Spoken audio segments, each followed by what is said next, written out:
I hope you're hearing theme music, folks. I hope you're hearing music right now because that means my second monitor popped on again randomly. It also means it's Monday night. And we're doing another episode of Tales from the Dorkside. Doing a very special episode. We're going to dive deep into this crazy new popular show. It's called Yellowjackets. It's on Showtime. Myself and Blue Collar Loser, we were beholden to watch this show at the behest of one Lord Toxic. And we're going to talk about it. We'll also talk about, briefly, we'll try to, not talk about Indiana Jones. What's the new one called? Indiana Jones and the Quest of the Forgotten Bathroom? Indiana Jones and the Temple of Fibrous Diets? What was it called? Indiana Jones and the Curse of the Creaky Bones. Indiana Jones and the Case of the Vanishing Memory. Indiana Jones and the Retirement Home of Mystery. What about Indiana Jones and the Solid Bowel Movement? I call mine the diaper of dog shit. Yeah, well, Wes said he was going to be, working, come in here on the phone. I was like, we could talk about this stupid Indiana Jones movie and other crap until he's here. Yeah. You saw it though, right? It was hard to record it today because it's like like you said before about stuff like when people criticize stuff, when the drinker or nerdrotic or heels versus babyface or you yourself, like with the Flash, it's I can't disagree with everything. It's oh, Christ. So it's hard to think of something original, some kind of fresh point that someone else hasn't brought up yet. Seriously, that was the hardest part. Like that's why it took so long to record it, because I'm like, what else can I possibly say that hasn't already been said? It just feels like I'm just copying it. I liked well, Vex had that good approach about how it was old men trying to desperately keep Hitler alive. Like that was a funny spin on it. I was saying what's fucked up about this, what I saw. I tried to watch it twice and fell asleep through it twice. It's bad. Dude, it's not a good sign. Too. Yeah. So what I noticed was okay, so they killed Mutt. They killed him off unceremoniously off screen. And exposition, he died in Vietnam. But what's even more insulting is what is John Reeves Davis's character's name again? The guy with Sala. the Sala. So he shows up. He's also very old. And they brought up a point that was pretty common, was why didn't we just have the movie about them, two old geezers? That would have been funny. But what's interesting is Salah's going around showing Indy all his grandchildren, not just his children, but so he's married and reproducing and doing the thing, and just Indiana Jones, just like Superman and all these other characters, they're just childless and alone. And just sworn to a life of loserdom. Yeah. It's this deconstructivism. Sorry. Yeah. It's like people said, I listened to the Nerdrotic stream because I still like Gary's take. And it's like The Last Crusade proved that you can have a father-son movie. Why not have Indiana Jones be just like how Sean Connery was? And you could have his son. It's Indiana Jones can still be there. He still has age wisdom. I'll even go with him throwing a single punch, which is fine. But the action scenes of the guy that's 80 years old shouldn't match his 40-year-old self. That's the issue. Even like Sly Stallone, like Tulsa King, he can still throw a punch, but he's not the guy's 75 years old. He's not hitting like he was 40. It's just, come on. Also, just seeing Indiana Jones in the stupid hat again. It's why? I want to see Indiana Jones is an 80-year-old man. Let's see him the whole movie in a Hawaiian shirt and shorts for some reason. Magnum PI style. I'm on vacation, I don't understand why it's just retreading the old water. And it's obviously doing abysmal in the theaters. Thank God. So is Flash. Mm-hmm. These movies are just crashing and burning, man. Dude, it's crazy. I didn't watch it. I was curious just out of to make videos, but Elemental and even that Kraken movie they're all bombing. Shit. Yeah, it's just also the economy is shitty and everything's all fucked up. Well, look who it is. Yeah. Hello. Toxic, how are you? Man. The Lord of Toxicity has arrived. Are you still at your bar? Yeah, unfortunately. Can you hear me okay? Yeah. Yeah, sure. Yeah. It's all good. Oh, So okay. how you been? Did you see the new Indiana Just Jones checking. movie? No, right? Yes, sir. Oh, not sure if he heard you. Yeah, there might be a delay here. What's going on? Yeah. Okay, can you hear us? Well, anyway, Dude, this is dial of dog shit. the dial of dog shit. Okay, that was good. That's all we caught there. The secret of the slippery dentures. Oh man. The search for the misplaced car keys. The curse of the wandering eyebrows. Yeah, I don't Jesus. know. I had made like some funny like thumbnail art for the video, and I was just like, I tried to watch this movie twice, fell asleep twice. It's like I don't really care. And yeah, it's like, yeah, I guess the only thing I could say that was like unique is like why the hell they got to take away his kids too, you know? Yeah. Like there's no more Jones Juniors, you know?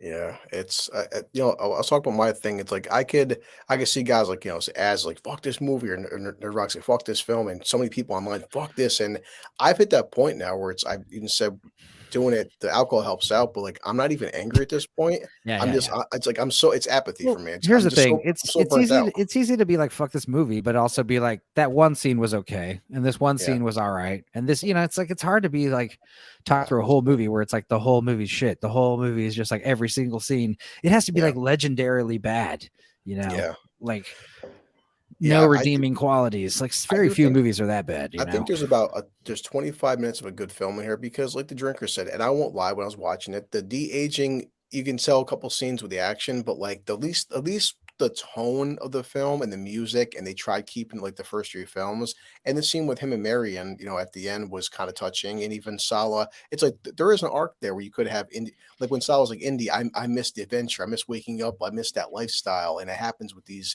characters. Like, you know, I've been retired for 30 years, and I miss that part. Indy, like there's some good in this film. You could have made an entire film, like you said, entire film about Indiana Jones and Sala going on one last adventure by having their kids help out or something. It's right. And just like that again, it's kind of like the Ghostbusters appeal, like this idea of like they're both old, like that. There's comedic appeal in that, and also like way more danger, like an old man on a bridge, like Temple of Doom style. It's like whoa.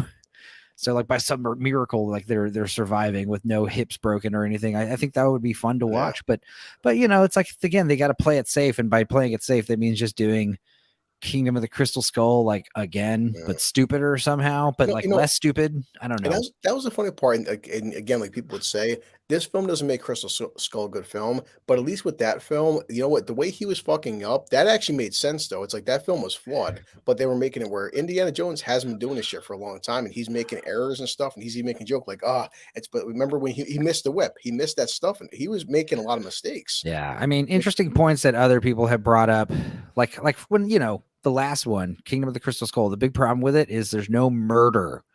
Indiana Jones is a hardened murderer, and you know he kills people, especially like Nazis. And in the Kingdom of the Crystal Skull, like everyone that dies in that movie is like it's never directly due to his actions. It's always indirectly, like people driving off of cliffs. There's only one guy that he directly murders, and it's the blow dart guy. Where he somehow blows the dart back into his mouth. That's the only person that he directly murders in that movie. Whereas in the Temple of Doom, he directly murders like 19 people. You know what I mean? He cuts that fucking bridge off and sends everyone to their death by beaten by crocodiles. I mean that shit's cool. The fucking one of the most famous scenes in fucking movie history was freaking Raiders of the Lost Ark. Just like takes the gun out. Puts it back exactly. Shoot that motherfucker. Because Harrison Ford had fucking diarrhea from the water. Yeah, but also just like the character Indiana Jones, like he doesn't have time to fuck around, huh? You know, why would I sword fight some guy? You know, it's like they say in Red Letter Media, like Indiana Jones should be hideously deformed from all the punches he's taken straight to the face. You know, he should be horribly concussed, clover ears. But what's funny about Indiana Jones is like, you know, like in this new one, he murders some people, or at least there's one part that stuck out to me. It was like, he's saying like, oh, they're going to think I killed those people in the university and it's like, dude, they're going to think I'm a murderer. It's like, you are a murderer. You've murdered lots of people. Yeah, definitely. Like you didn't murder those people specifically. And then there's that part in where he's like, or not at the end, but like when I fell asleep, he's like, in the antiques part of the wing of the building. And he's just like knocking all those shells of extremely rare antiques over Yeah. and shit. I was like, I Yeah. don't think Indiana Jones would do that. Yeah. Also, yeah, I don't know. I'm hearing like, oh, Phoebe Waller-Bridge, like she's unlikable, but she's meant to be unlikable. Yeah. Whatever. That's the thing too. See, so you can have a likable character, but most people that write an arc, they're likable in the beginning of the film, and by the end of the film, you like them. That's the kind of like say take Loki for example. Loki was a piece of shit, but you want to liking him by the by the time you hit Infinity War, he earned that. Yeah. And her from start to finish, it's like you wanted her to die so bad. Like, yeah, she won't though. Are you trying to make a video about it or no? Oh no, I did record it finally. Now it's just gonna be tomorrow editing because just all weekend I was just pondering. Like I want to do a reaction video, but I got busy and I finally sat down today and I'm like thinking that's why I was saying like tomorrow for 4th of July. That's what I was talking to you about. I was telling Wes and of course Dark Hour Russell. I'm like, man, I wish we would have planned this ahead of time, but and everything. Like I would love. I bought a bottle of Smirnoff, red, white, and blue for America, and I want to watch you and fucking Wes so bad, Team America, and just get drunk as fuck. That'd be good. I'd be down to watch something like that, or I didn't time it right. Where like I should have released. I don't know if I've ever. I don't know if I'm. Roboting, buddy. It's okay. Here's Wes. His Wi-Fi is shaking. IDK, so it's fine. Yeah. It's one of those things where it's like we could just talk a good half hour to an hour or however long it takes for Wes to get situated. Because like also I want to talk about like there's a few other movies I watched this week and what you were saying about what were we just talking about before the robot? I was just saying, like, I mean, to me, because I wish I would have prepped this last year, but Team America. I wanted to release on 4th of July. Like, cause my sister Jamie, every 4th of July, she fucking puts the soundtrack on loop, and she just sits and drinks fucking beers with my nephew. He's 10 years old, like America, fuck yeah. He's doing all the lyrics and shit. Like, it's a good one. Other 4th of July movies, Return of the Living Dead takes place on July 3rd, 1985. There's also Born on the 4th of July.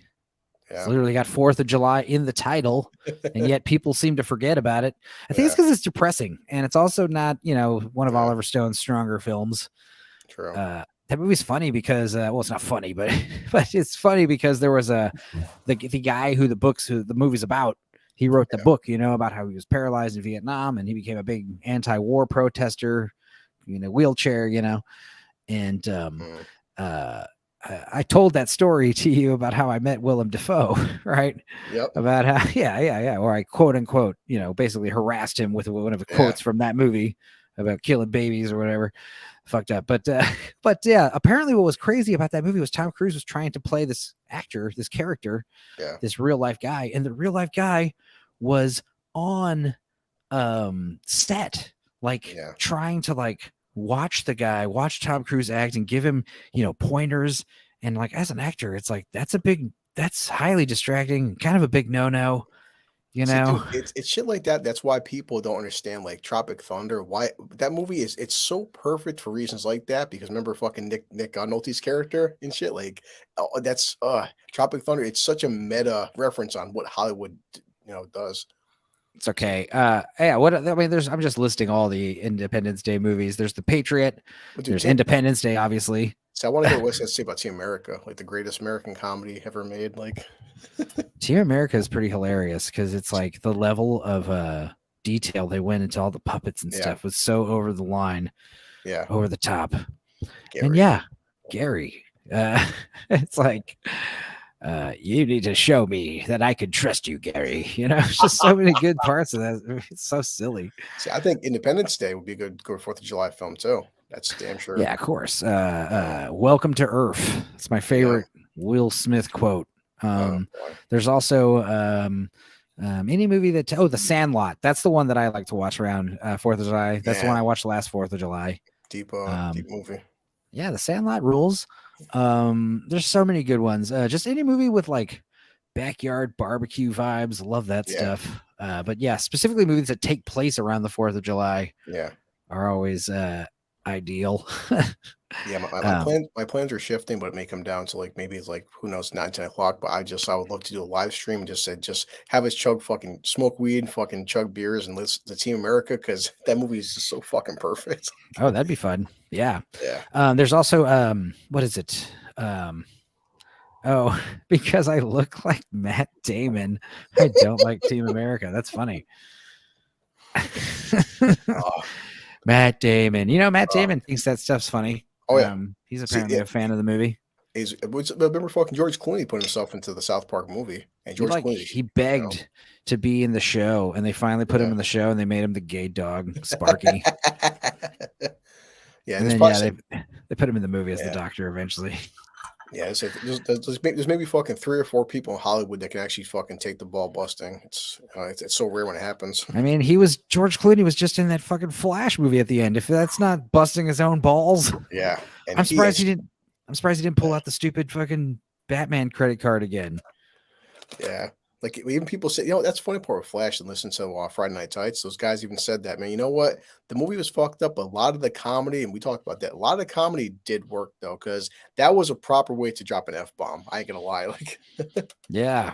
I mean, Wes, we could talk Yellowjackets. I mean, once you get back here. Yeah, it'd be cool. I mean, we could wait a few minutes for you to how long do you have to get off work? I mean, you could be working till like midnight or something, or we could we can not postpone, but what's the word I'm looking for? Delay. Yeah, just we could ease into it. Of course, we can talk about Yellowjackets. I got a lot to talk about. I mean, we are all caught up, right, Chris? Right, definitely. Okay, you just finished it. We all finished it. Now I actually didn't realize the show was that recent. Like, when did this second season just kind of finished like a month ago or something, right? Yeah, it was April. I see. Okay, I thought we were kind of like behind the curve here, Yeah. I thought I was going to be seeing like other people's like, deep reactions and analysis of season 2. And I was like, there's only like 1 or 2 like videos that are like summing up the whole season. And I didn't really watch them. But I did read a few interesting articles and did ponder my thoughts about the show some. I mean, before we talk about Yellowjackets, but like anything else you saw that was interesting this week since last time I talked to you? No, so just Indiana Jones and like we talked about the friggin' Jennifer Lawrence film. Even Drinkers talk about that. Like, you know what? Seeing Jennifer Lawrence doing suplexes naked, I'm all for that. So, oh, Wes is working till midnight and then he's walking home. So we have to engage with him in the chat. Okay. Well, I guess me and Chris are going to thoroughly discuss Yellowjackets then, and Wes will guide us through his theories and crazy typings. That's so funny. Well, I guess we can talk spoilers now, but like you were saying last week, we can get into it. But so season 1, what is your take? What is the premise? How would you tell somebody the synopsis of what season 1 is? What is the show about? Yeah, again, I would say the same thing. It's and let's also, like we said, just act like we haven't talked about this show the last 3 weeks. Just kind of, anything that we may have mentioned last week, we'll just talk about it again. But yeah, I would say it is pretty much Lord of the Flies, gender swapped, with a touch of Lost, just a little dash of Lost. Plus, you got Ravenous, you got cannibals going on, and it's definitely like season 2 becoming more of heavy on the cannibalism stuff. Or I feel like the cannibalism stuff is to be more accentuated, especially more so than the supernatural stuff that we're seeing little hints of. Okay. No, that's actually pretty. I can't debate that. It's really well described. Well, thank you. What about you? How would you summarize this show to some drunk person at a bar? I mean, to me, it's like it reminds me of like Wes would probably kill me, but I still feel like whenever I can't help but say it, when you have 2 different sets of cast, I still have the It vibe because it's like you're giving flashbacks, you're taking away this killer ass clown, but something. Yeah, it's definitely it's a murder mystery. There's with maybe supernatural elements. That's what makes it fun, and it's damn, like you said, it's like basically Lord of the Flies and stuff, and it's I can't really Lord of the Flies plus Now and Then. That was something I forgot to mention. Now and Then with Christina Ricci and Rosie O'Donnell, where they keep going back in time, flashing back to when they were young girls and when they're adults. Imagine that, but the girls from Now and Then crashed a plane in the wilderness and had to eat each other for 19 months. Yeah. And what makes it fun is, like I said, there may or may not be supernatural elements, which that's to me, I found it more intriguing now, because we could have. I just sent you and Wes articles about that. People, there's like 10 arguments saying it's all in their head. 10 arguments are saying like, no, there's something fucking out there with them. So you don't know. No, it's funny. I know Wes had like some wild theories he wanted to share, which I guess we'll talk about those as soon as we can, or as soon as he's able, or we'll hold off onto it, maybe. But yeah. As far as like, just recapping the show, I do like I feel like if we just kind of like you recap it, season 1, like in the past, like basically all that happens in season 1 in the past is like, we know that the plane crashes. Yep. Homegirl, one of the girls is almost burned to death. She and the team captain, they have a little lesbian romance. All these girls, they find salvage in some abandoned cabin. Yep. There's a dead man that lived there, and an old plane, and a big lake. Yep. And they find weird supernatural things, such as it's basically all this one crazy girl's, Lottie's, visions. Yeah.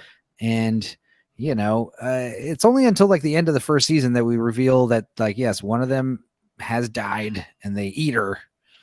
And actually 2 girls have died by then, right? The girl dies in that plane crash in the first season, right? Yeah, which the plane explodes, and the way the plane explodes. I mean, Wes talked about that. It seemed kind of like, something was going on there.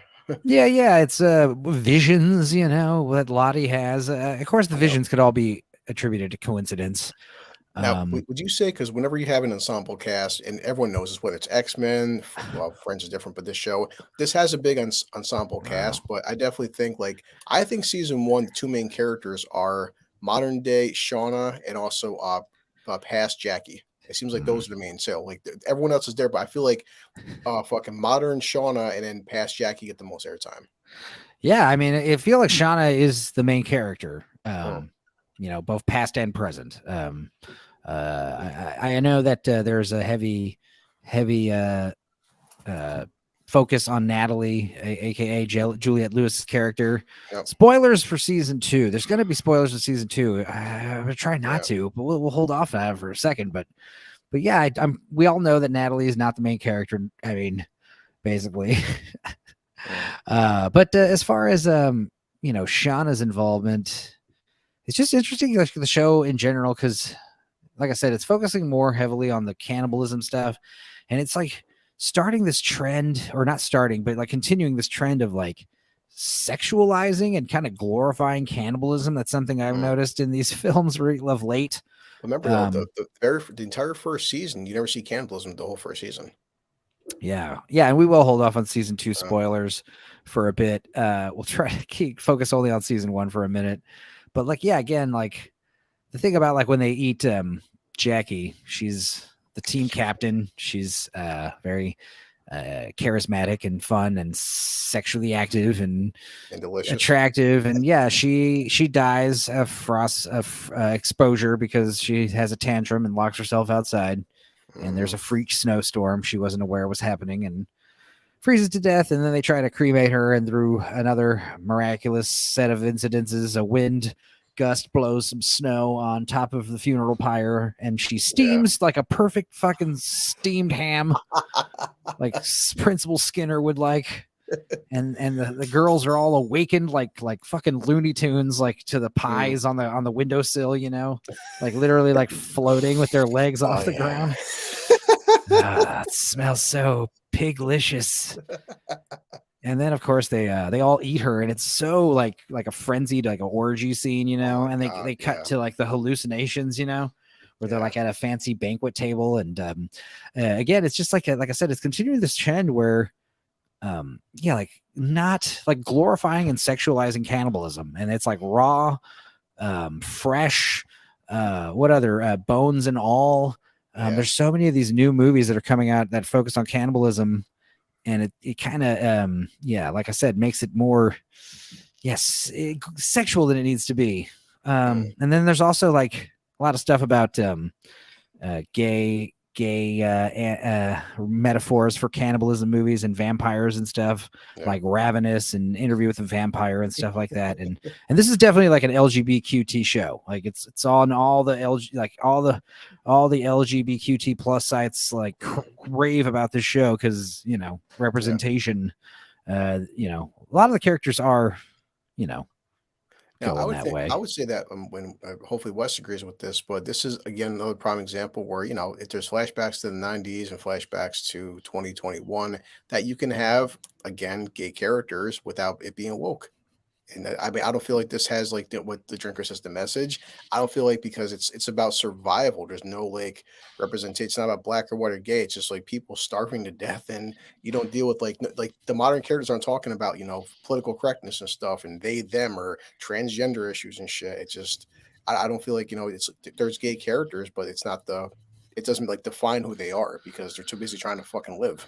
Well, this is one of those shows where even if they're trying to be woke, they're accidentally coming off as anti-woke because you're just basically demonstrating like there's no cis hetero white males on the team that are involved in the plane crash.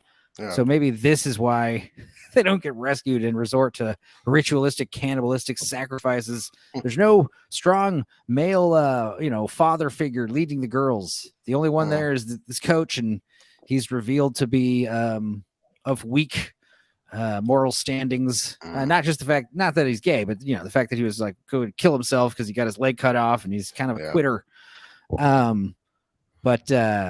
Let's see. Sorry, I've been missing some chats. Who do you think of the episode 1 Pit Girl is, and why?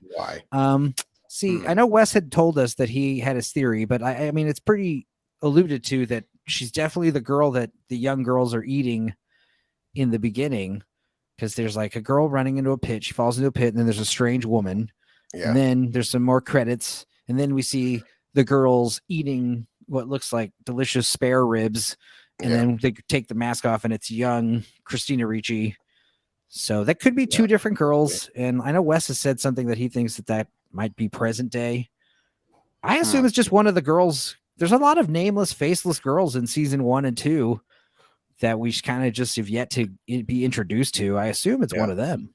Well, the 6 main characters, even the season 2, you figure right there, you have these 4 plus 2 more. But you have Misty, which is Christina Ricci, Shauna, then you have Ty, and Natalie, and what's the other 2? Van. Remember to check with the scars? Van, and redhead. Yeah, there's a 6th one too. Just the captain. The captain. Juliette Lewis. Yep. The redhead. Lottie. Christina Ricci. Shauna. That's right, Lottie. Yeah, okay. So. Lottie. Wes is like, was it the gust of wind that made the snowfall or the wilderness? Yeah, exactly. Was it more spooky going ons? That's why I said I can't believe, like, if somebody said, yeah, he's goddamn right on that. They ate her to the bone. Even like what was it when fucking it's weird that the gays are so into the hooked up. Only 3 characters are gay, but trying too hard to make everyone gay. Also, it's not just it's not only that only 3 characters are gay, but it's also like Shauna, the only one in a heterosexual married relationship. It's just like she hates her kid. Her kid's an asshole. She says her daughter's an asshole. She doesn't like her daughter, and her husband and her kind of on the rocks. But yes, as a non-gay cannibal, I still enjoyed the show. Also, yes, I enjoyed watching the show. In terms of that gust of wind west, I'm gonna go with it's the way the fucking snow, it perfectly landed on this girl's, like they're cremating their friend and they're burying her and honoring her, and the way just the snowfall just happened to go perfectly onto her corpse and just like extinguish it and cool it down and make it this nice delicious meal. Yeah, supernatural or not, you definitely eat her at that point. It's like, I don't want to be rude, But I just can't see a random gust of wind happen to fall exactly on her body. Like, yeah, and it's like, I didn't know you can just steam a human being so perfectly and tenderly just by like light him on fire in a funeral pit and just like engulf him in snow and let him steam in his own juices.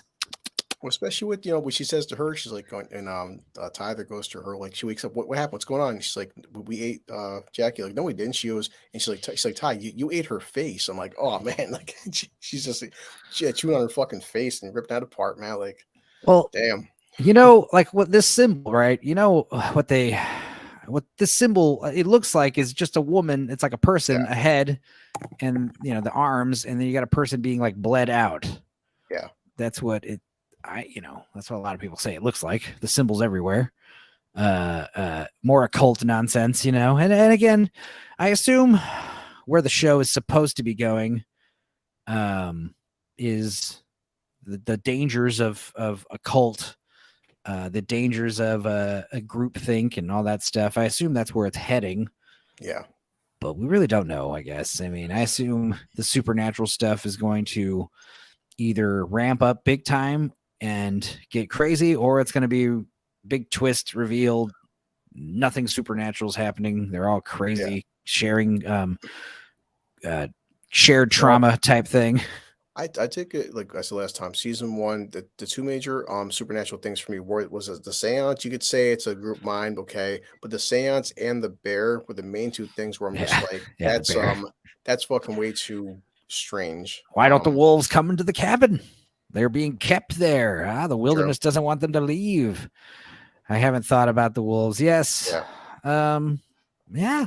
I agree. It's all good points. All good points. Especially hungry wolves too, and they got fucking fresh meat there, and so the wolves could also just be the wind howling through the windows, and they're all imagining wolves because they're terrified young girls. Who knows?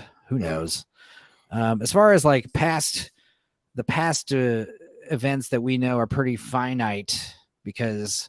Yeah, basically like season 1, what else happened besides the way them eating her?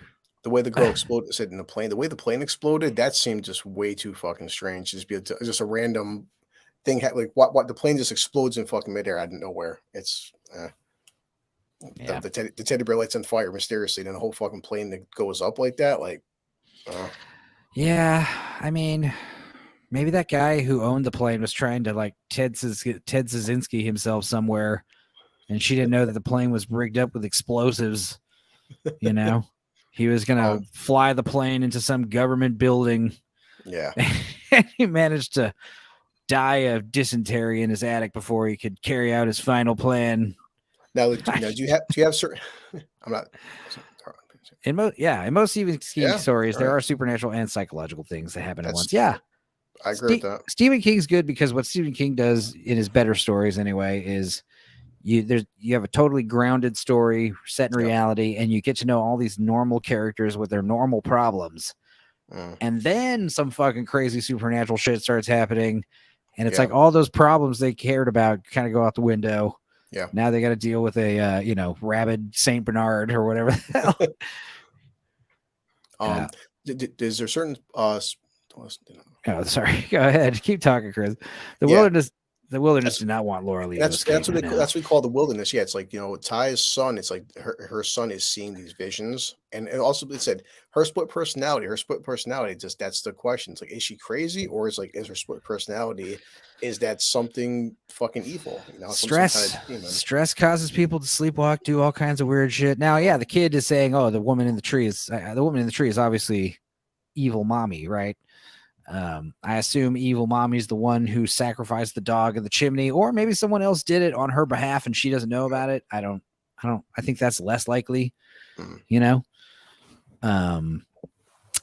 Cassidy, her bear, caught on fire, but maybe that's someone assumed happened, like Lottie, because she's mentally ill. Yeah. I mean, it could be bad narration.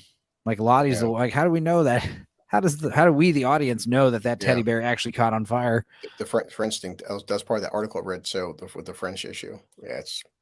Yeah, I don't know. I mean, how do we know for a fact that Lottie doesn't speak French and she's not just doing this shit for attention? That's the other thing that I'm noticing is like, not only do they eat each other, it doesn't just represent like them eating each other to survive, but it's also like a power thing, like a hierarchy. When they eat each other, it's like that game Survivor, you've been voted off the island type thing. You're fired, you're getting demoted. I mean, who knows? Now for season 2, do you have any? I could probably name 5 moments you think that are supernatural versus craziness. Because Yeah. season 2's got shit. Yeah, season 2 gets crazier for sure. Yeah. I mean, season 1 is like, it wasn't until they started drinking the mushroom tea that I was like, all right, getting on board, really getting on board. Because, like I said before, it's like my biggest gripe with the show is the dialogue. The dialogue is written by people that have never been in actual fights. They've never been in an actual confrontation. Definitely some cute one-liners here and there. But some of the way the dialogue floats and it's all like wrapped up in that nice little like kind of package. It just doesn't it doesn't come off as like real. People get told off in reality, and guess what? They tell you back off right away. Nobody does this shit where it's like, oh, I can't believe they said that about me. Oh my God. I'm going to be quiet and reflect on what I just heard about that valid criticism I just received. People are stupid and stubborn. And you tell someone fucking, hey, bro, you're annoying us because you don't contribute. Jackie, I mean, I'm in like just that example, like, hey, Jackie, you don't contribute around here. You're not doing anything. First thing she'd say is be like, yes, I do. You don't contribute anything. That seems that's like more realistic dialogue right there. Oh, here we go. Toxic. Let's see how this is going. How's it going, buddy? Is it working better or no? I don't know. You tell me. Can you hear me okay? Oh, yeah. For now. Okay. I guess we'll give it a shot and see what happens. Oh, yeah. Okay. I'm very excited. Hopefully. It's like, and it's gone. Okay. Still good? Yeah. We're waiting for you to say something. Yeah, go ahead. Okay. I don't know. I didn't want to say anything important if you couldn't hear me. No, we can hear you. The floor is yours. That's it. Oh, God damn it. This is so hilarious. I mean, dude, yeah, this is what we get for pushing the stream back I know. last week. Oh, well. Well, he said he'll be home eventually. So no, yeah, I mean, shit, dude. Let's just keep going. Talk about season 1 some more. Now Elijah Wood doesn't show up till season 2, right? So we'll hold off on that. So season 1 is all about that. Okay, so in modern day, that Shauna. So they think that the Yellowjackets, they became kind of like, very famous considering what happened. And somebody is like basically blackmailing them and they don't know who it is. So Shauna gets into a car accident and she thinks that her new boyfriend supposedly, she thinks that her husband's cheating on her, who is Jeff. And Jeff is the boyfriend of Jackie. So she's fucking her best friend's husband. All right. Well, it's her best friend's boyfriend. And of course, and he winds up getting her pregnant. So. Yeah, and it was kind of kept as a big reveal that like all right, I'm not trying anymore. I don't know what the deal is. I never have a problem with the internet here. I can watch you guys fine. I don't know what the deal is. It's okay, man. But you know what? As soon as you get home, man, that works too. I mean, we can just keep stalling. That was the word I was looking for. Stalling. Cassidy, the Woods don't want you to talk about them. That's why there are technical difficulties. Of course. Yeah, we can't unlock the secrets of the woods. The wilderness. Yeah. I don't know. So, I do well in the woods, in the wilderness. So in modern times, so we have Sean meets this guy Adam, and because she thinks that Jeff is her husband is cheating on her, and come to find out Jeff wasn't cheating on his wife the entire time. Like that was a big fuck you or damn reveal. Oh shit. Yeah, and I mean, season 1, it is revealed. I mean, yeah. So, I mean, we could talk about how, like, the glitter. There's the man who blackmails them is glitter bombed, correct? And she puts 2 and 2 together because she sees glitter in the closet, and she remembers she made her lover hide in the closet when her husband came home. Yep. And she confronts the boyfriend in his studio apartment and oh boy, comes back and basically like stabs him, murders him. Yeah. And they dispose of his body. And then it's revealed that, oh, wait, the husband was also in the closet because he lives there and it's his closet. And he was the one covered in the glitter. So it was him. And it turns out that they were the ones blackmailing them because they have some furniture store that's going under. Yes. And it's just like, okay, it doesn't really reveal why this Adam dude was all, being weird and lying about things and seemingly just I mean, smitten by her. Was he he, just legitimately into her? he was telling Shauna, he's like, I felt my past was kind of dull and boring. I felt I wanted to impress you. He's like, because he and eventually it's like she first thought that he was into the Yellow Jacket, and he's like, no, I never heard about the Yellow Jackets until after we started dating, and I just liked you. Yeah, I mean, was he just some well-meaning groupie, or is there something sinister? No, Uh, I think he ran into her, and it's shit happens. she's probably not wrong because I do accidentally know how the show is going to end, not the season, but the entire show. They gave it away. Yeah, this is why we'll The wait. I wilderness. want to hear you. I don't want you to type this. I want to wait to hear it from you, so we can take however long it takes, man. 2-3 hours, whatever. So season one, the entire arc of Shauna is going through the blackmailing, and then we get modern day. We have Ty. Ty is she's going to be state senator. She had to, I guess, make a he could have just break checked her. Yeah, I mean, there's ways. Yeah. Oh, Jeff, you mean there's no book club? That was a funny scene. That was a funny line for sure. There's no book club. It's like poor Jeff. Boy. He's like, I just wanted my damn furniture store to come back, and my wife's fucking smart guy. Yeah, I mean, it's one of those shows that like not only does it like totally pass the Brunchnall test, right? With how many women talk to each other, that test that movies have. But it's like it fails it for the opposite reason. Like there's hardly any men who talk to each other, and whenever they are talking to each other, it's rarely about like one of these ladies. You know, it's like a reverse Brunchnall test, which is cool. Yeah. That lady, by the way, who came up with the Brunchnall test, she was recently like talking about it, and she was saying how she thought it was kind of like made as a joke, and she didn't realize that like studios would be using it as some kind of like literal like mathematical test to gauge how feminist a movie was. And they asked her like, what does she think about so many movies still failing that test? And she's like, honestly, I'm more appalled by movies that just like create bullshit female characters just so they can bullshit pass the test. So interesting.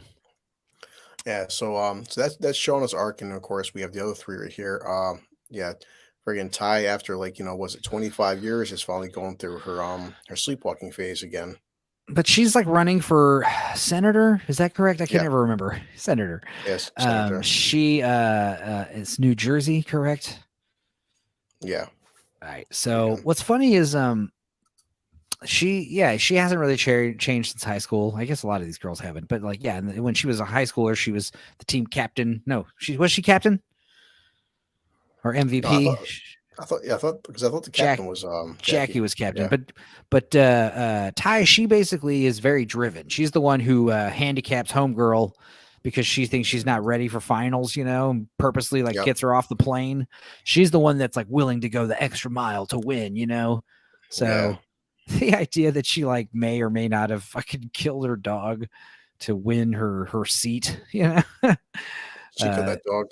Yeah. Shadow Ty did it, I doubt like some cult people are doing it like they want her to win for some reason. I don't understand. It's definitely her. Yeah. But yeah, she's dealing with marriage issues and child issues, and of course she's got her lovely, proud wife who gives her an ultimatum, like she's too stressed out from the running. And you think she's gonna pull out, and then she pulls a 180, and then pulls another 180 and wins when she thinks she's gonna lose. And then it's revealed there was some kind of blood sacrifice, which again could have been another coincidence. Might have had no effect whatsoever on the outcome of the election. But we're not sure. Yeah. So we have good old Misty, which is Christina Ricci, which is more so in season 2. With season 1, not that much, but season 1, you can tell she's definitely fucking weird. But she fucking winds up kidnapping a reporter because the reporter wants to tell her story. Well, we know she's weird because of what she does when she's young, which we didn't really talk about. But like, she's the only one. She's like the water girl, right? What does she do? She's like the team's like support group mascot type character. And her arc, the younger version arc is she 100% got the dog. Oh yeah, Yeah. definitely. No, I definitely did got a fucking Cool. dog. And yeah, but Misty, so she has a major crush on the coach. Who remember Right. which I think is kind of like now. Do you Did she think have a that crush on him before the plane went down? I was going to ask you that? So it's I don't think so. I I think it's think just like she like take care of him and it's that whole fucking not Stockholm. Munchausen by proxy. Yeah, where it's like fucking she falls in love with the coach because he's crippled. He lost one of his legs. But remember, she's Well, the one who it's cut like off his leg. yeah, you So either fake someone's illness or you make someone ill because it makes you feel needed, you know. And like she does feel very validated when the plane goes down because she's like being picked on by everyone. She's a weirdo, and then the plane goes down and she's the only one doing any kind of first aid, knowing what to do, and everyone's like, she's boss. We need to listen to her, and it really boosts her ego. And then she goes crazy. She like amputates Homeboy's leg, like kind of without saying anything, without running it by anybody, like without. Usually, like you kind of wait a while, you know, like oh, his leg's fucked up, it's not going to make it. But I guess like we had to bust him free or whatever. Is that why she cut his leg off? His leg was pinned, right? yeah, his leg was pinned underneath when the plane wings and stuff, and it's like yeah, his leg was already just gone. So it's like she had to like amputate it because it would have killed him. So Yeah, back to Ty. It's like, yeah, whatever it takes to win. She has the trophy wife and adopted son, but still loves her redhead GF from the past. Yeah, of course. They went through shit together, you know, that trauma. But Misty is the most consistent character. That's kind of like shitty, though, if you haven't changed since high school. Or is it awesome? I don't know. You know, but yeah, the reporter was really a PI, remember? Yes, paid by Ty, which was another amazing coincidence. I looked up. It's called the Florence Nightingale effect. That's it. Oh, right. Yeah. So, did you ever see the Phantom Thread with Daniel Day-Lewis, the Paul Thomas Anderson movie? Oh, it's been a while. I know of it. It came out, you know, it was one of his more recent movies, but it was very good, and it's very well filmed, and it's very cinematic. Your girlfriend would like it, you know, the ladies like it. It's cool, but yeah, it gets this crazy twist where like it becomes all about that, like you know, minor spoilers, but yeah, the husband, you know, they get into a fight with the wife, and what does she do? She like kind of poisons him a little bit, and then he gets deathly ill, and then she nurses him back to health. No more calls, no more visitors for him. You know, he's not seeing anyone. He's deathly ill. Only I can talk to him. And she like nurses him and gives him soup and stuff and nurses him back to help. Yeah. And then like it becomes relevant that revealed that like, yes, he's aware that she poisoned him and he kind of continually lets her do it. They do this thing where that's like their bonding experience, you know? Jeez. Yeah, super creepy and weird. But yeah, she didn't develop a crush until she crippled him with a Warhammer axe. Yeah, which, by the way, how did she get that on the plane? Well, this is 1996, before 9/11. You could take all kinds of knives and axes and fucking hiking gear and swords and stuff on planes. They didn't care. Her Red Cross babysitting medical training didn't fuck around. No. Psychopaths don't change, of course. Yeah. Oh no, damn sure was it in season 2. Season 2, she just season 1, Misty is definitely strange. Season 2, she's a fucking psychopath. So like her cutting off the dude's legs and kind of falling in love with him, that's kind of understandable. But her destroying the black box transponder for the plane, that is inexcusable and insane. And it's one of those things that we'll talk about season 2 in a minute when we'll get back to that. But that's so like one of the first things she does after like the plane has been down for like a fucking day and she fucking finds the transponder and destroys it. Right. Yeah. Oh my God. Fucking bitch. I think she assumed that they would find her. Like she probably thought, okay, look, they're going to rescue us tomorrow if I don't destroy this thing. And if I destroy it, they'll find us in a week or two. That's probably what she thought. She probably didn't think they'd be down there for 19. I thought it was 19 weeks. And you guys corrected me last week. I'm like, no, 19 months. I was like, what? It's 18 months in season 1. Yeah. That's insane. That's a year and a half, man. Yeah, so she falls in love with the coach, and the coach reveals the fact that he's into boys.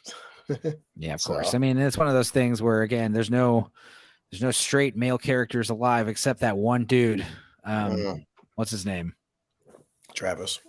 Travis? Yep. He doesn't look like a Travis. But yeah, Travis is the only straight boy. And that's at the end of season 1 too, right? When they all it's basically, it's like, well, that's the arc of Oh, Natalie, she had a very good bond with Travis because she was the one chick he was banging and stuff, and Yeah, then Doom yeah, coming. Yeah, the Doom coming yep, happens, and they all have the weird mushroom orgy, and yeah, and they're, they all do a train on that kid, right? well, they're about to fucking kill him. That was the Right. thing, and she stopped it. Death by snoo snoo is always Yeah, the preferred way to go. yeah. But they were gonna fucking stab him in his freaking neck and slit his throat, and they had to freaking stop him from doing it. Some people handle psychedelics a lot differently than others. Yeah, I don't want to do mushrooms. It's gonna make me want to cause murder to people. It's not. It's not. It's probably going to make you have to poop, give you a bellyache. That should be about the extent of like the negative side effects to that, unless you ingest like a whole lot of them. I don't know, but even then, it's like if you ate so much, like you went on a murderous rage, I don't think you'd be like, I think you'd be too busy shitting yourself and puking everywhere to be able to like do anything about it. I mean, it is a poison. You're poisoning yourself. It's true. It's like your mushrooms are like bad, very bad for your liver. I'm good with weed and fucking alcohol.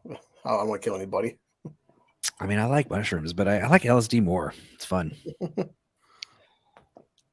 Yeah, so mushrooms are gross. They don't taste good. That's the thing. That's what I thought when they were like putting it in the soup. I was like, oh, you just ruined whatever soup that is. It's gonna taste like athlete's foot now.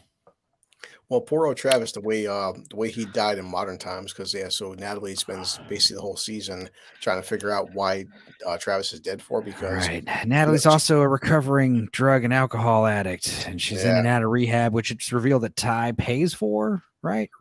I believe so, yeah. Something about like it's very obvious in the first season. It's like, what happened out there? Like, did you eat each other? Did you not? And it's obvious that they did eat each other and then some. They had some kind of sacrificial cult going on. It's pretty apparent.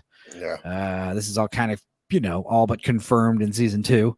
But what's interesting about Natalie is like, yeah, she's a total fucking.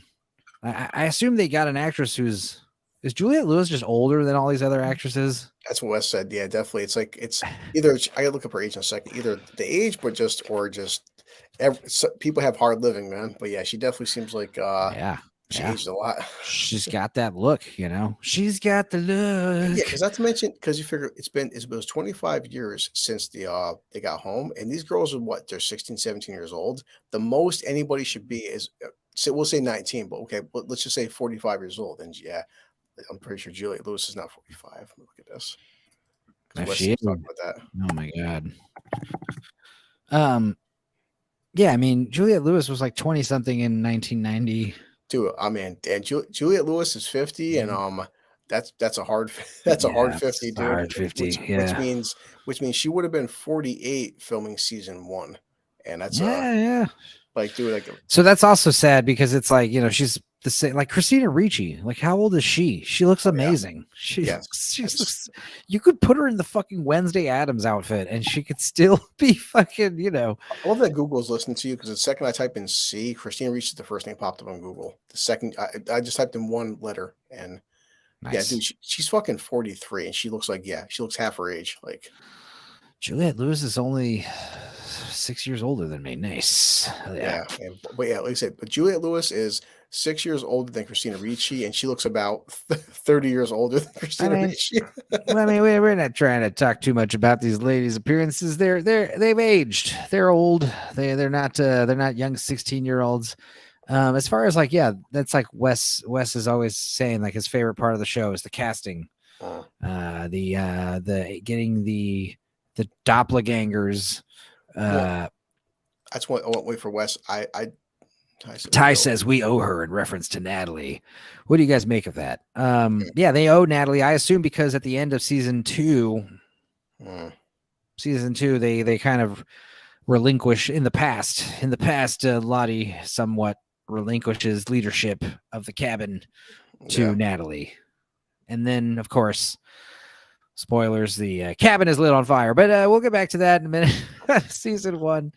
What's what Wes would say. I think that all the actresses do look like their counterparts, except for Juliette Lewis. But the younger version of her, she talks, her mannerisms. She has Juliette Lewis's mannerisms, and her voice is perfect. But I think her appearance is not like Juliette Lewis's parents, but she does act and sound just like her. But the rest of the cast, the younger versions are actually the younger Misty looks a lot like Christina Ricci. Yeah, I mean, basically, when I try to think about what the show is like, I mean, we can all guess and deduce and make wild accusations as where we think the show's going, but I mean, we can all make pretty sound observations on what we think the show is like actually about. It's obviously about, puberty, women coming of age, the ruthlessness of the female hierarchy in the teenage atmosphere. This cannibalism stuff, again, it represents not just staying alive and living off someone's substantially. It also means dominating them, overpowering them. It's also like playing the survival game. We're all playing the game of Survivor, and whoever stays alive the longest wins.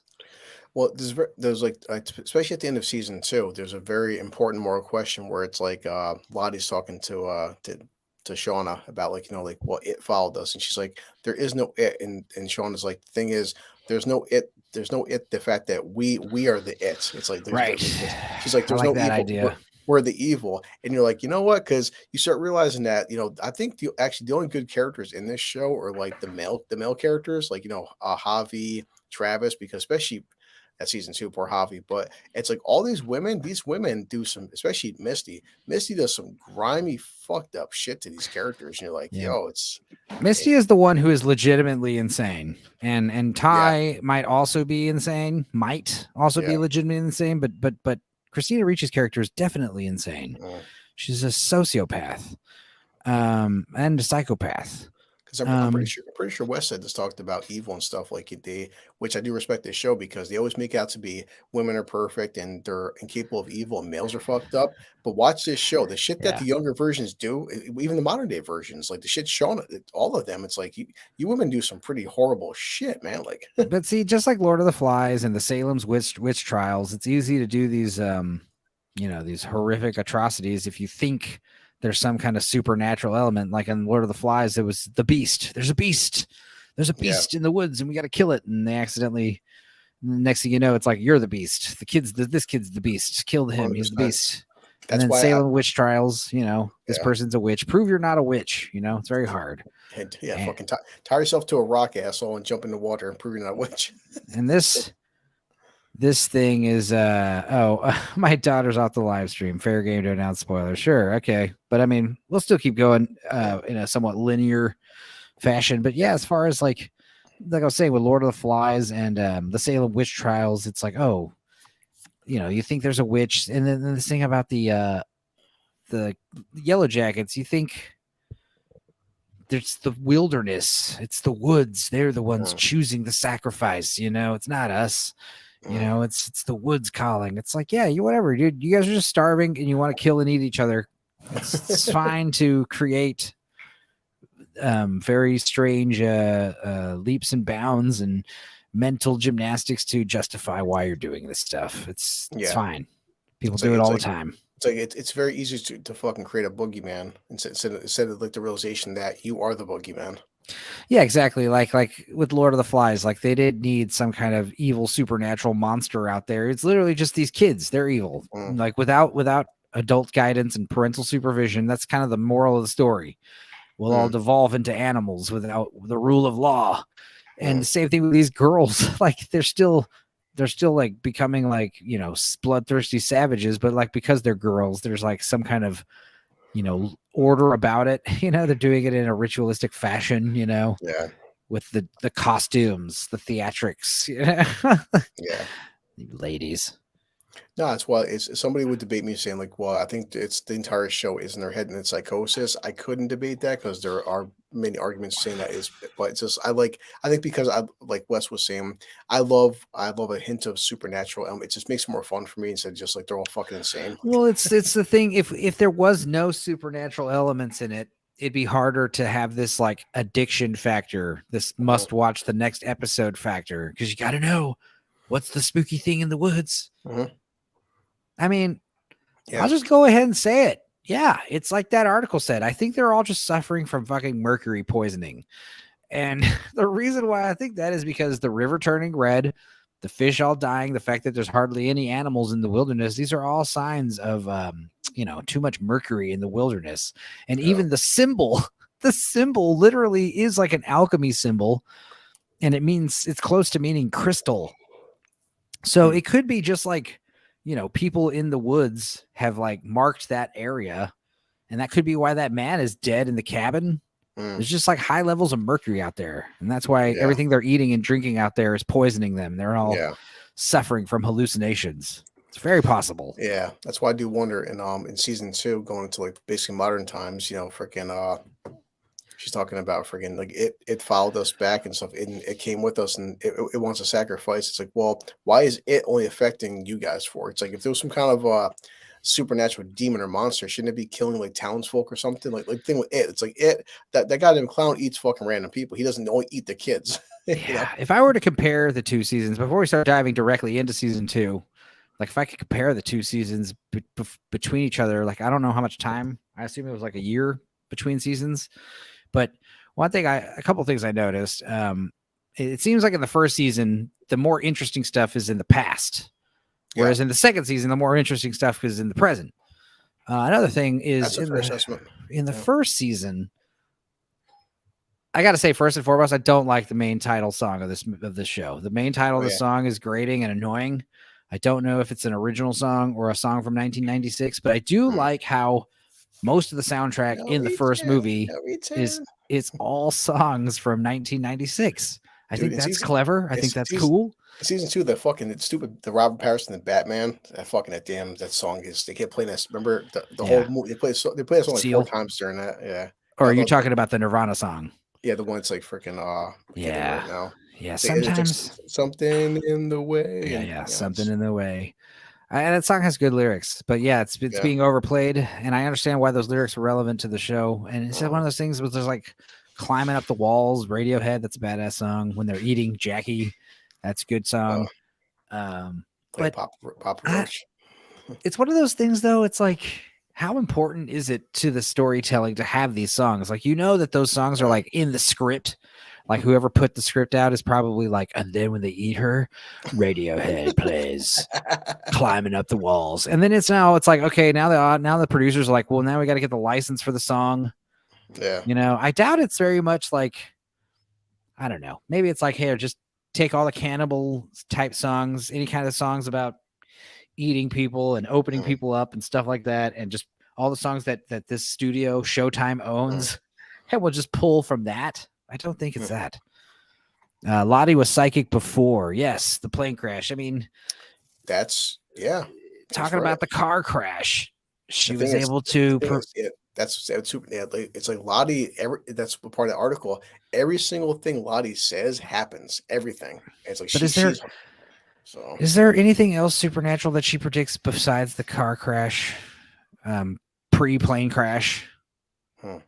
Like, no, we don't see anything else, right, that we know of, right? Yeah. I don't know. But plenty of stuff after the plane crash. And the bear thing is definitely the big thing for me. Like the bear thing, I know Wes is like, why is the bear thing the crazy thing? It's like, because another creature is involved, When you just have like a woman saying shit and it turns out to be right, like that's weird.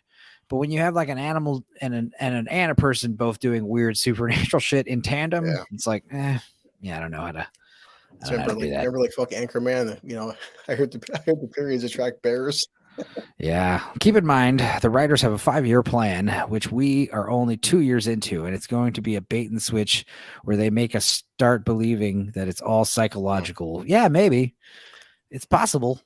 I mean, I would enjoy it more if it was revealed that, like, yeah, the lake is next to an old Indian burial ground, and so Yeah, I would love all that shit. The that's true. zombies start showing up, and then they escape because like all the dead people they ate like form together into a giant necro corpse, and it comes Yeah, back from above the ground and chases them out of the wilderness. I mean, that would be yeah. fun. I don't think it's gonna get that wild. So I do wonder, like Wes was saying last week about the whole writer strike thing, that instead of 5 seasons, we'll probably get three. After the way season two ended, for we get into season two, part of me kind of just only wants 3 seasons because I feel Yeah, like there's not like enough left. Like people, they keep losing cast members, right? And like there's how much more storyline do you want to milk into with like basically having five main characters, and it's okay. It's so much stuff happened in season two where I'm like, how much I can't see enough content being worth three more seasons. There's just not enough there. yeah. Yeah, I like the theme song and opening credits says West, very 90s. Have you Yes, noticed they switch out the singers of the opening theme? Yeah, I've I noticed that. I noticed Yes, in one episode the theme song was different. It was the same song, but it was like had different instrumental backings, and it was seemed yes. longer. Like remember, I like the think it was like one season 2 premiere, it maybe. always says like at the end of the season, it was like what was it the one I forgot which episode it was, but like season 6 or 7 says like main theme song guest star by like Alanis Morissette. She did like the Yeah, opening theme song, but she recorded it and like the what's song yeah. itself, like I said, the song itself's a little grating, but I like the opening Mm, credit sequence with all the mm, weird imagery and foreshadowing, subtle foreshadowing and stuff with like skulls mm, on people's faces and things like that. yeah. Mm. So But as far as like Lottie blesses Travis and Ned when they go out. Yeah, no yeah. wolves attack, and like they said, they always come back alive. Yeah, but they also come back with no food always. And like I said, Mm, the wolves, the lack of wilderness, the lack of animals could be attributed to, like I said, mercury poisoning, which is why the river would be red. Um, yeah. there's all kinds of, and even if that ends up being the case, like that's still interesting. But assuming it is supernatural, like yeah, what is Wes's big grand vision for the show? Like some forest god shows up and summons the wildebeests. I mean, Mm, that would be cool. Did you ever see that comic book, The Forest God? Let me see if I can find that shit. But no. but anyway, continue on season 2. Like we have Yeah, well, I um know, like Lottie, especially in season two. Well, sorry, season one, we don't get to have the like the modern day Lottie doesn't come until season two. So, right. and after so we learned that after Well, season the end one, of season 1, it's like, who is Lottie? Because like, yeah, yeah, what's her name? Julia Lewis is gonna kill herself, and then she gets abducted by yep, cult people wearing the symbol yep, and purple lavender yep. for some reason. What's up with that? Yes, Lottie in season two is Lottie's running the cult, and that we learned that these characters felt that after that they knew that after they all came back from the plane crash, that she was locked up in Sweden or something, and she was admitted to a mental institution. Jesus. Yeah, Yeah. And then what is Misty? She's over here working at a old folks home, yeah, basically, again with her Munchausen by proxy.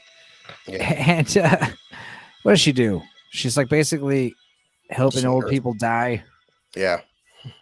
And Well, that's what was the end of season one was like Natalie couldn't take the guilt of fuck losing Travis. And come to find out that Travis wasn't yeah, it's the way he died was pretty fucked up. And so she wanted to kill herself and she gets kidnapped by Lottie's people and they all think that Lottie's running a cult. And she's like, well, instead of a cult, it's kind of like a wellness retreat place.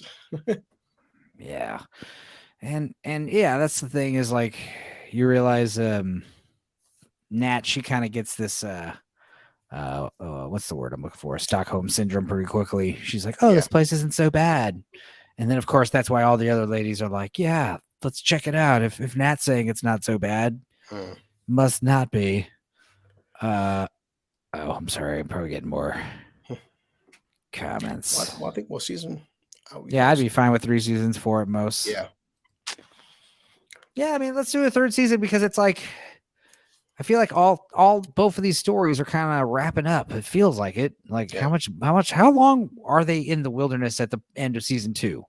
How many months have gone by? Exactly. What you figure this way, they said 18 months, right? Now obviously okay, we're in the season two now. 'Cause I think season one is not much more to talk about. Now we have Natalie gives birth to her baby. So that's 9 months right there. God, you're right. Yeah. So yeah, they're like halfway point. So at least. Which okay, that was fucked up. Where like I'm watching this show, thinking to myself that okay, if she does, at first I thought she's gonna stillborn, which she basically I guess did. But like I'm telling myself that if this girl has this freaking baby, there is no fucking way this damn baby's gonna fucking be alive. And I thought the way the show was going, I thought the remaining girls were gonna fucking actually eat the goddamn kid, which is when she had that that was alluded to. When she had that fucking that dream, I thought the chicken dream. That was pretty good. So she goes through this fucking fever dream, which is more psychosis, more of her mental state, where it's like she had this whole sequence in her mind where the baby was alive, the baby wouldn't fucking eat. Then of course Lottie takes the baby and she's like, you're not producing milk and stuff, and I'll help the baby out. And she wakes up and it's like, hey, where's my kid? Where's my baby at? And so why isn't he crying for it? And the whole rest of the girls like, yeah, he you basically give birth to a stillborn. He didn't make it. She's like, no, I've been taking care of him for the past couple of days. Yeah, like, you basically gave birth to a little haggis. Yeah, I don't know. What was funny about that was like, I don't know. You have what I thought was a bit much was when they were like trying to Ty is like, I'm gonna help you do get an abortion here in the woods, and she's like, I can do it. They have like a fucking old pair of scissors or some shit. I can't even remember. It was like for me to watch my girl. It's like really, come on, guys. I'm glad they didn't do that. So season 2, because remember Jack. So end of season 1, Jackie dies. Season 2, they want to fucking remember the first episode into second episode. Poor old fucking Nat there. Shauna.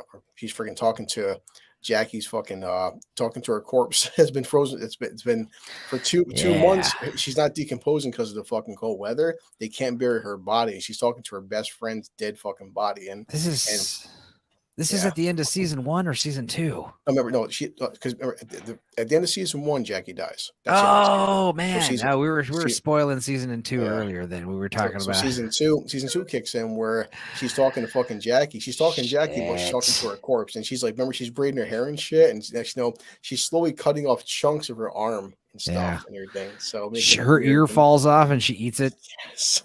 Yep. That stuff was great, all that disgust. And then of course when Ty comes in and sees that her dead body's all dolled up with makeup and shit. Yep. Yeah. It's pretty hard to like. Yeah. Well, Ty's the one at the end of episode 2 where Ty's like, listen, we have to fucking cremate this poor girl because she's like mutilating her body and we can't be doing this shit no more. And at the very end of episode 2 is when we get the fucking the buffet scene. So yeah, I guess I had my episodes kind of mixed up. So I guess there's no cannibalism in the first season at all. But it's the second season where it becomes relevant that this is a show predominantly about cannibalism. Okay. Yeah. But like what episode is it where they finally eat her? Is that the end of the first episode, the premiere? No, episode 2. Damn it. Yeah.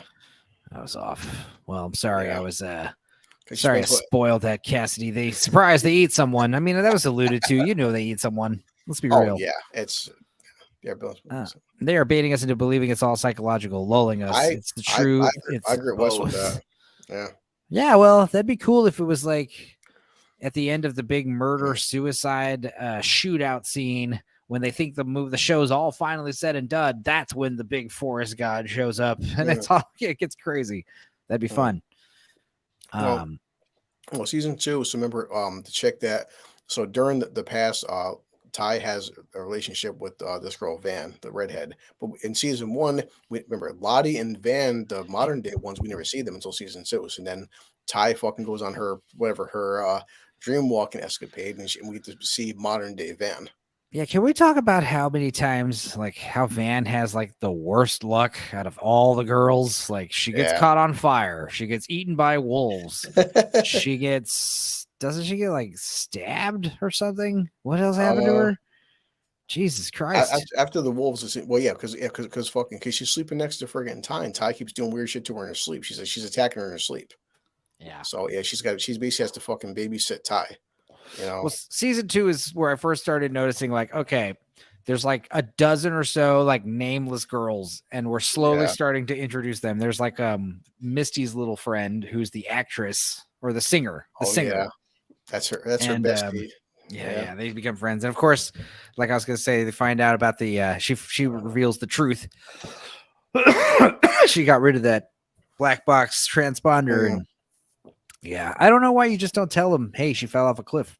Dude, the second that happened too, I seen that cliff. I'm like, once she's walking backwards, I'm like, I get that too. I'm like, so yeah, Misty's little fucking friend took a stumble.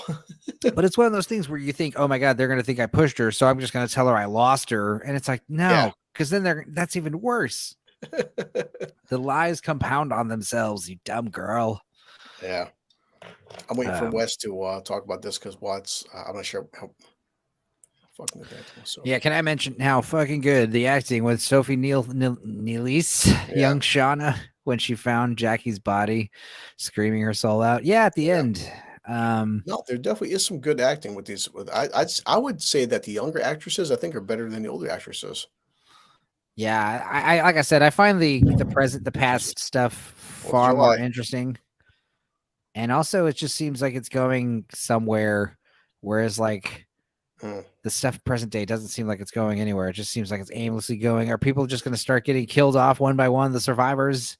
That was whereas like the past stuff, you know that it's all leading up to them getting rescued. It's all leading up to them leaving the wilderness. Yeah, and you know a certain number of them are going to die. Yep. And a certain number of them are going to be eaten by so and so's, and you know. It seems like that would have been a better, just to focus the story more. I don't know. Like I'm definitely enjoying all that stuff better. And what's interesting too is like the characters, they seem to have more control over their lives as young girls living in the fucking woods being cannibals than they do when they're elderly, middle-aged. You know, they're all like stuck in a rut type thing.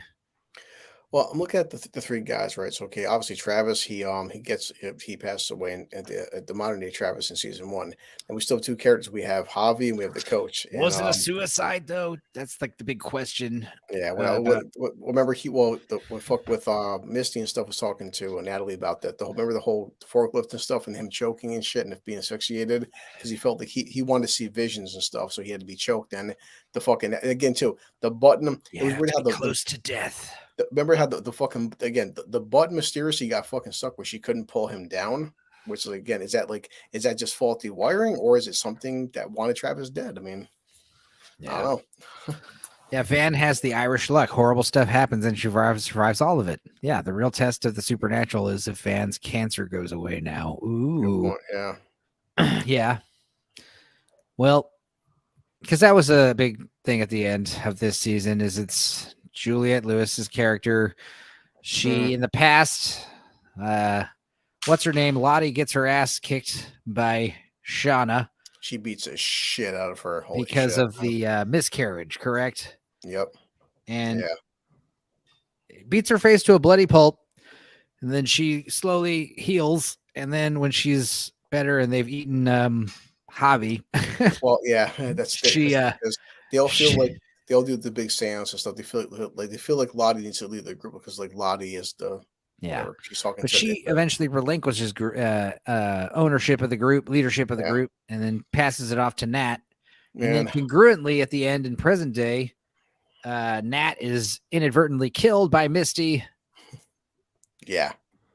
She fucking stabs her with a needle. Yeah, I mean, if you think it's gonna be a while, forget that, Wes. The second I'm watching, I was thinking about you and Wes. Where like, man, that scene with fucking Javi, like, because they get to the point now where they want Lottie to fucking live, and they're all starving. So of course the girls feel like the wilderness has to fucking pick one, so they have playing cards and they want to draw.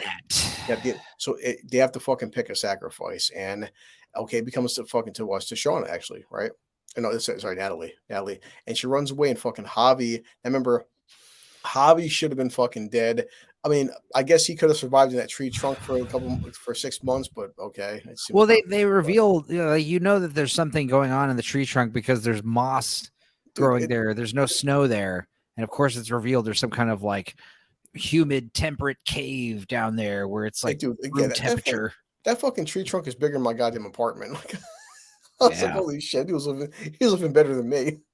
Shit. I have such like a hidden secret fantasy to like live in a cave, you know, even for like a week, even if it's only just for a day or two. I don't So, know. okay, Javi disappears. He comes back. He's fucking Travis' younger brother, and the fucking girls and stuff too. They're fucking chasing Javi on the goddamn frozen lake, and they let the fucker drown. Like the way he's just gargling and stuff. And he's screaming like, "Please save me!" And Yeah. the poor kid dies. I'm like, Jesus Christ. I Of think what they course, were trying to do is like he has to like not fight, so they wait for him to literally like go unconscious, so that way they can pull his limp body up. But mhm, terrible plan, mm. terrible Now, idea. now he becomes the next meal. And man, I'll tell you that fucking sequence. That's why I was watching about you and Wes. Like, listen, there But how better. did they even fish out his little dead body? I mean, what they made like a ladder system. The three girls picked him up and they pulled him out. It's because remember he was still floating and stuff. They grabbed his arm. Like, the Misty grabs his arm and Okay. starts fucking pulling him back. So, All but right. as I'm watching, I'm thinking about you and Wes. Like, if I was Travis, Travis is a different man than me. Because I'll tell you one thing: if I was 20 years old, 21 years old, and you fucking 6 or 7 bitches let my fucking little brother die, now you want to eat my little brother? I'm killing every single one of you. Fuck that, man. Now I would have a very cruel like, if you die, we eat you, so don't die. Like that's the Yeah. rule. Like that's the game we're playing. We're playing a little game. Whoever dies gets eaten. So don't fucking Yeah. die. If I you want to just, be stupid and get attacked by a bear or fall into an ice lake, yeah. I don't That know. scene right there, Them's the man. Fucking breaks. when they had to eventually cut up fucking Javi's body and Enzo, Travis has his brother's heart. He's got a bite into his brother's heart, and I'm like, dude, I will starve to death before my kid. I cannot eat my kid brother. There's no situation where that's happening, dude. Shit. So yeah, Yeah. fucking the girls they fucking chop up. They fucking cut apart Travis's body, and they got to make some beef jerky out of him and shit. And of course, Misty's pulling some bullshit because remember, Lottie says to Misty that if I die, don't let my fucking body go to waste. Misty lies to the fucking group and says that Lottie wants to live and Lottie doesn't want us eating her. So she lied about that shit. So Yeah, but these girls are lying to each other about everything. You know, that's true. Shauna's lying about like, the blackmail stuff. Yeah. The boyfriend dude. Who is the boyfriend? We kind of forget about that. Also, the Elijah Wood stuff. Can we talk about Elijah Wood for a second? I think he's I one of love the Elijah highlights Wood. of the show. Him and Christina Dude, Ricci are great together. Have they been he's in a only movie before together? not that I know of. He's only in 3 episodes, but basically he knows the fact that like he's the way he breaks apart fucking Misty's character arc is hilarious. Where he just tells her about herself, how he knows she did it, and just he likes He's her. And got everything figured holy out. shit, dude, yeah. It's And like, he's so fucking he's the perfect match for Misty, and Misty is so fucking psychotic. She can't see the fact that this guy's totally in love with you and stuff, and he accepts you being a fucking psychopath. something I specifically wanted to talk about was her when she goes to the deprivation tank. Her vision from the deprivation tank is worth a discussion all in itself. I mean, first of all, she has that parrot named Mordecai. No, what's her parrot's name? Caligula. Mm. She's got an African gray parrot named Caligula, and it's very important to her. She tortures and kidnaps people, and they all get to know Caligula. So she has this outer body experience in this deprivation tank and has a vision of Elijah Wood and her gray parrot singing a dance number. And the parrot is played by Michael Cameron Mitchell, who is the guy who plays Hedwig in The Angry Inch, another very famous LGBTQ icon. Now, Hedwig and the Angry Inch. Have you ever seen this movie, Chris? Yeah, It's a musical about a man who a transsexual singer, God. not unlike a Rocky Horror Picture Show. Okay, Oh my God, Northern English bastard just woke up. Luke. All right. Christ, this doesn't fuck about. Yeah, Yeah, thank you. there's a lot.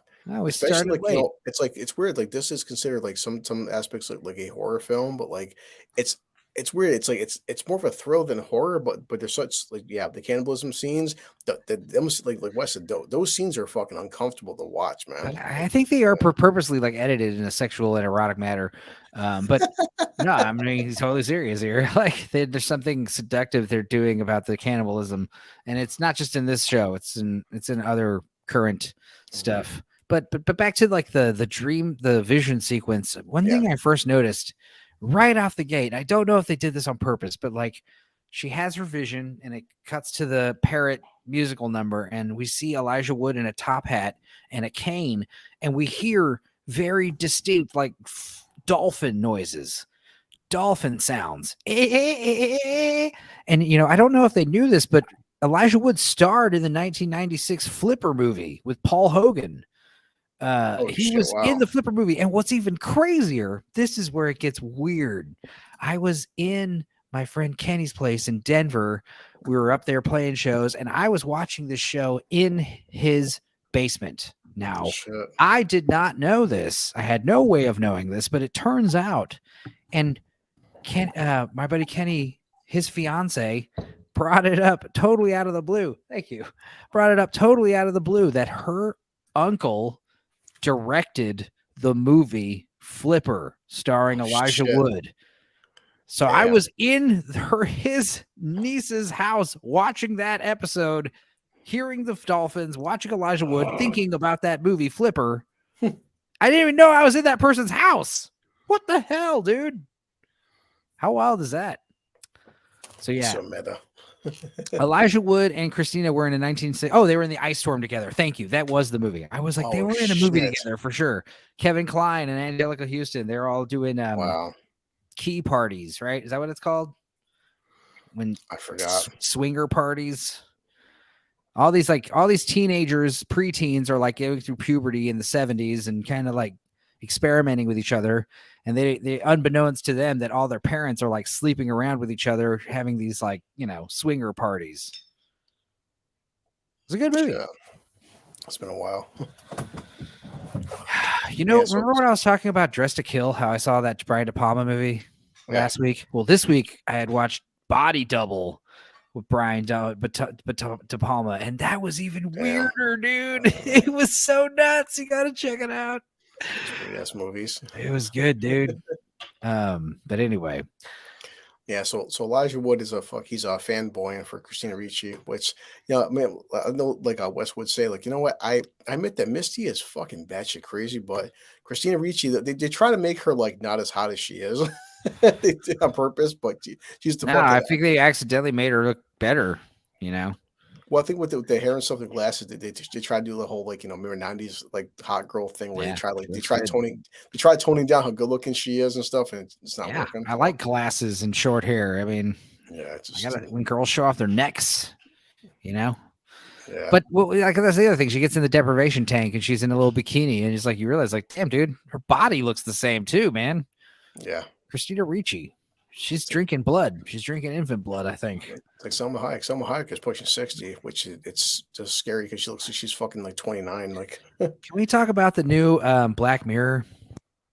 I haven't watched it yet. It's after this. I heard that there was some controversy with the whole Black Mirror, which there always is. So, did you see any of them, or the new ones, or all of them? Or nothing was I watched. But you can tell me what happened because I know it's like, isn't Selma Hayek in the new one? She was in the first episode of the new one, which I think was probably the highlight of the new season. So what was the controversy behind it? There was a controversy. If I could get an article, I don't know. I mean, I imagine the show, if there's any controversy, it's probably talking about like what the show is suggesting might happen. But yeah, the first episode is called Joan is Awful, and it's basically like a woman browsing Netflix with her boyfriend, and we see her day-to-day life. She gets up, goes to work, has her day at work. She has to fire somebody. She comes back home. She's chilling with her husband, who makes mediocre food. That's the other thing. She has like an appointment with a therapist, so you hear all this like griping she has about her job and her fiance. And she comes home and they're watching Netflix, and there's a show called Joan is Awful. Her name is Joan, and it's Selma Hayek, and she has the same hair with these like silver streaks in her bangs. Oh. And she's wearing a suit, and they're like, that's weird. And they start watching it, and it's literally like her day-to-day life, and it's like freaky. And it's like, it's revealed that like the show is an AI algorithm, and it's like you signed away when you agree to the terms and services with Netflix, or it's called Streamberry in the Black Mirror episode. But you basically streamed away. You when you say I agree to the terms and services and I watch Netflix, like I agree that they can take my likeness and image and use it in these AI representation movies. And it becomes this whole thing about like legal red tape and how much these corporations can assimilate and make fun of our own lives. It was good, but Salma Hayek plays herself. She's the actress playing herself, and the idea is like, oh well, I'm going to sue Salma Hayek, and it's like, dude, it's not even Salma Hayek. It's like an AI algorithm designed to look like Salma Hayek. Salma Hayek just signed away her likeness, and again, this is something that like actual actors are doing. Like you sign away your likeness, and you get paid a fat rate plus a large chunk. And the idea is, but they can use your likeness for whatever they want. So she gets the great idea, like, okay, so I'm going to put on a crazy prom dress and go into a wedding at a Catholic church and eat a bunch of fucking disgusting food and take Axlax and have like violent diarrhea all over a church. So then in that episode, Salma Hayek has to go into a church and take a violent shit in a church. And Salma Hayek, the actress, is very offended because, and I thought this was very, interesting that the show was literally defending Catholicism and Jesus, like, because Salma Hayek is like, I'm a Roman Catholic, I find this offensive, and you can't do this. I don't sign away for this. And Salma Hayek's lawyers are like, yeah, sorry, you agreed to this. You got no choice. So of course she fires her lawyer. Is this season 6? I just googled like Black Mirror controversy. Yeah, season 6. According to Screen Rant, this is Black Mirrors. It's called Shut Up and Dance. Is actually the most disturbing episode. Yeah, that was the episode about chomos. Apparently, it says content warning. This discusses we'll just say abuse. Chomos. Yeah, so that's what they call them in prison. Child molesters, chomos. Yeah, I like it better. It's got a better ring than pedo. Yeah, chomos. I mean, I guess according to this is the current every season has controversy, but this is the most current. This came from Enemy. Salma Hayek worried Black Mirror will get her in trouble. So yeah. Well, do you not see Shut Up and Dance? Yeah, you should definitely watch Black Mirror. It's a good show.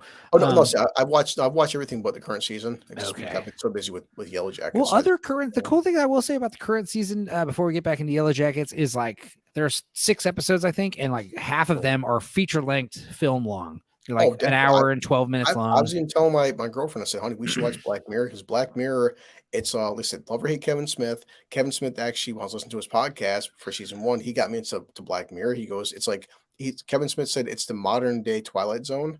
And it felt like that. I felt like every episode felt like a fucking movie. Was he crying? Did he cry when he said that? The one time he wasn't crying. No, it's like that's what I said. I used to love Kevin's podcast. Back to Yellowjackets demands Lord Toxic. That's so funny. Yeah. I'd recommend the new season. I didn't like the last episode very much. Yeah. But anyway, as far as back to Yellowjackets, Northern English Bastard. By the way, I watched his newer video on Flash. Right. It was funny. And what was great is the comments. So one lady was like, you use the F word too much. It's not good. And it's like, his name is Bastard. He's literally got Bastard in his name. I love him, Luke. Yeah. Black Mirror is a fucked up show. Great, smart, but can only watch the episodes once. There's a few episodes that are good for repeat viewing. I've seen the Metalhead episode the most. I like that one a lot with the little killer robot dogs, because that episode is just simple slasher. I wish slasher shit. I wish Wes was here, because when the Anthony Mackie episode came out, I texted every one of my fucking friends, like, dude, I love you. That will never happen. Striking vipers. Yeah. I would be like, no. I don't love Wes that much.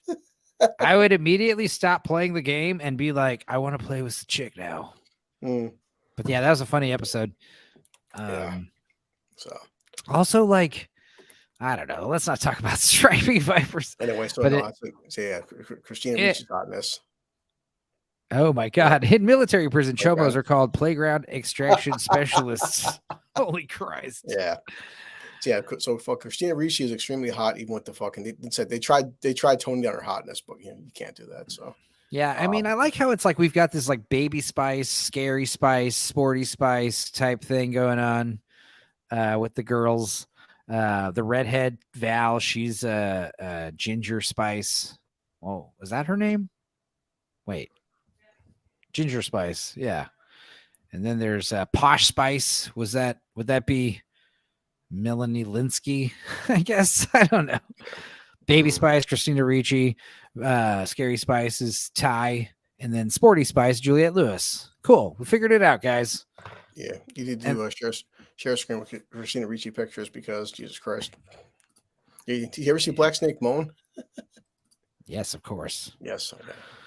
Anyway, here's some stuff I wanted to talk about. This is an article from the AV Club. Yellowjackets is gay as hell. What? Why? That's just what we needed right now. Christ almighty. I know, this is great.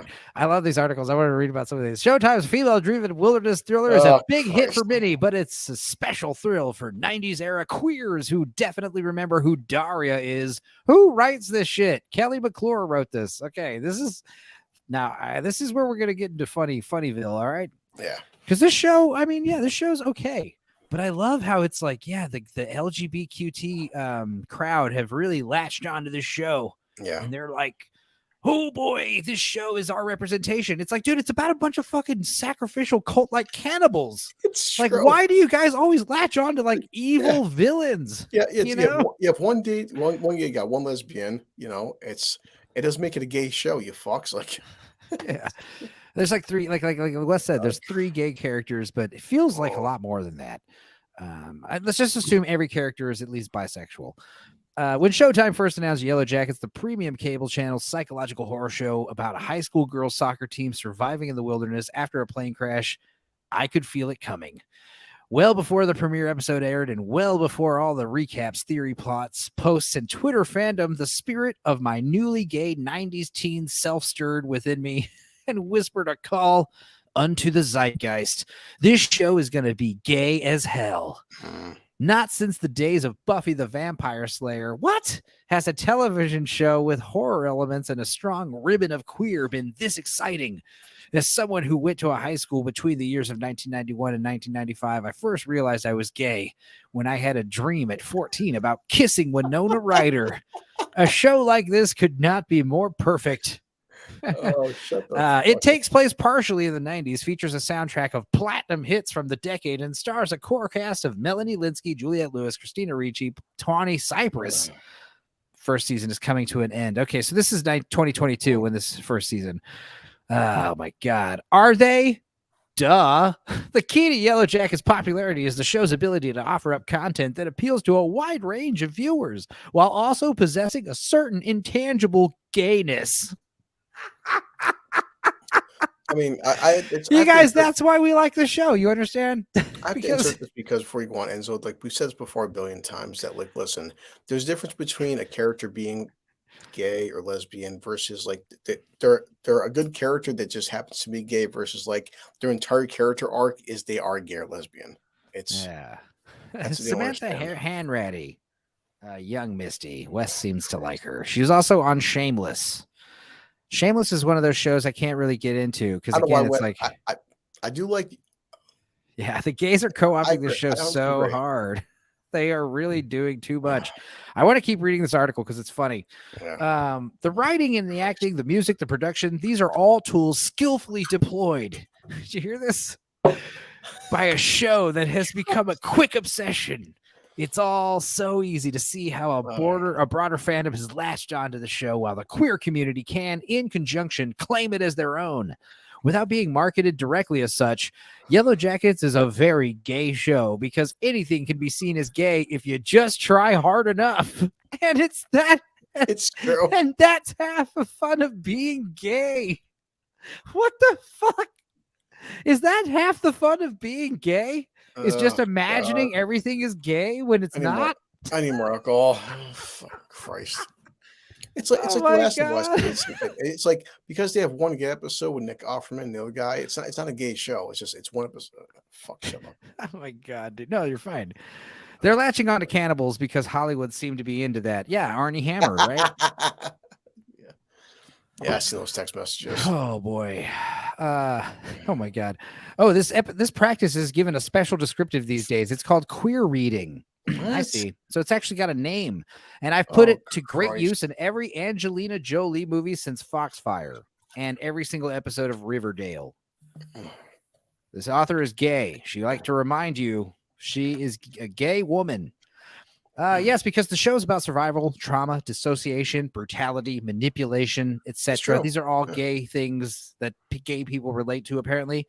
It's also very much about adult Natalie applying dramatic eyeliner in a hand mirror while listening to Mazzy Star. That's what the show's actually about. It's also about Shauna shoving her husband Jeff into a piece of furniture with Christ. undeniable femme-top energy. The show's actually about Jackie with her hard femme wilderness hair and lingering best friend glances and Tice's letter opener dexterity. What the fuck? The combination of underlying gay listed above and overtly gay realities like assistant coach Ben's finger snaps in response to the girls doing a dance routine in the cabin, teenage Thaisa and Van growing full mushroom munch in the woods. I am reading this verbatim, you guys, okay? And the adult Taisa's terrifying home life with her wife Simone give us a lot to work with, and it all feels very welcoming for a piece of media that is teasingly steering us toward teen cannibalism. And I asked myself about the present, how wide it was, how deep it was, how much was mine to keep. What deepens the impact of the show like Yellowjackets debuting in late 2021, early 2022 is the ability to hold up a mirror to fans who went to high school during the period depicted in its flashbacks. Sound familiar, Wes? Fans who are now middle-aged with families of their own at a time in many ways seem so much darker and drearier than 25 years ago. Yeah, that's because of the current administration. And in just as many other ways, better.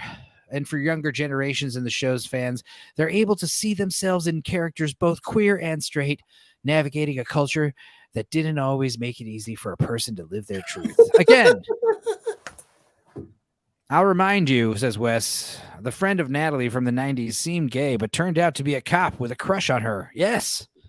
Yes. What about the friend, the cops themselves in the present day? Those mustaches. Those guys have mustaches, so there you go. LGBTQ plus. Oh, they left out the I and the A and the other A. Culture was certainly not as taboo in the 90s as it was in the preceding decades, but the representation of LGBTQ characters, the Q plus, was just a glimmer in our eyes at that point. And the media still caused quite a surprising stir. Sandra Bernhardt's portrayal of a bisexual character named Nancy Bartlett in Roseanne was a big to-do, as was Ellen DeGeneres' coming out story arc in the puppy episode of her sitcom Ellen in 1997. Allison Hannigan's character Willow Rosenberg opening up about her gayness in the season 4 of Buffy dropped jaws left and right. Did it?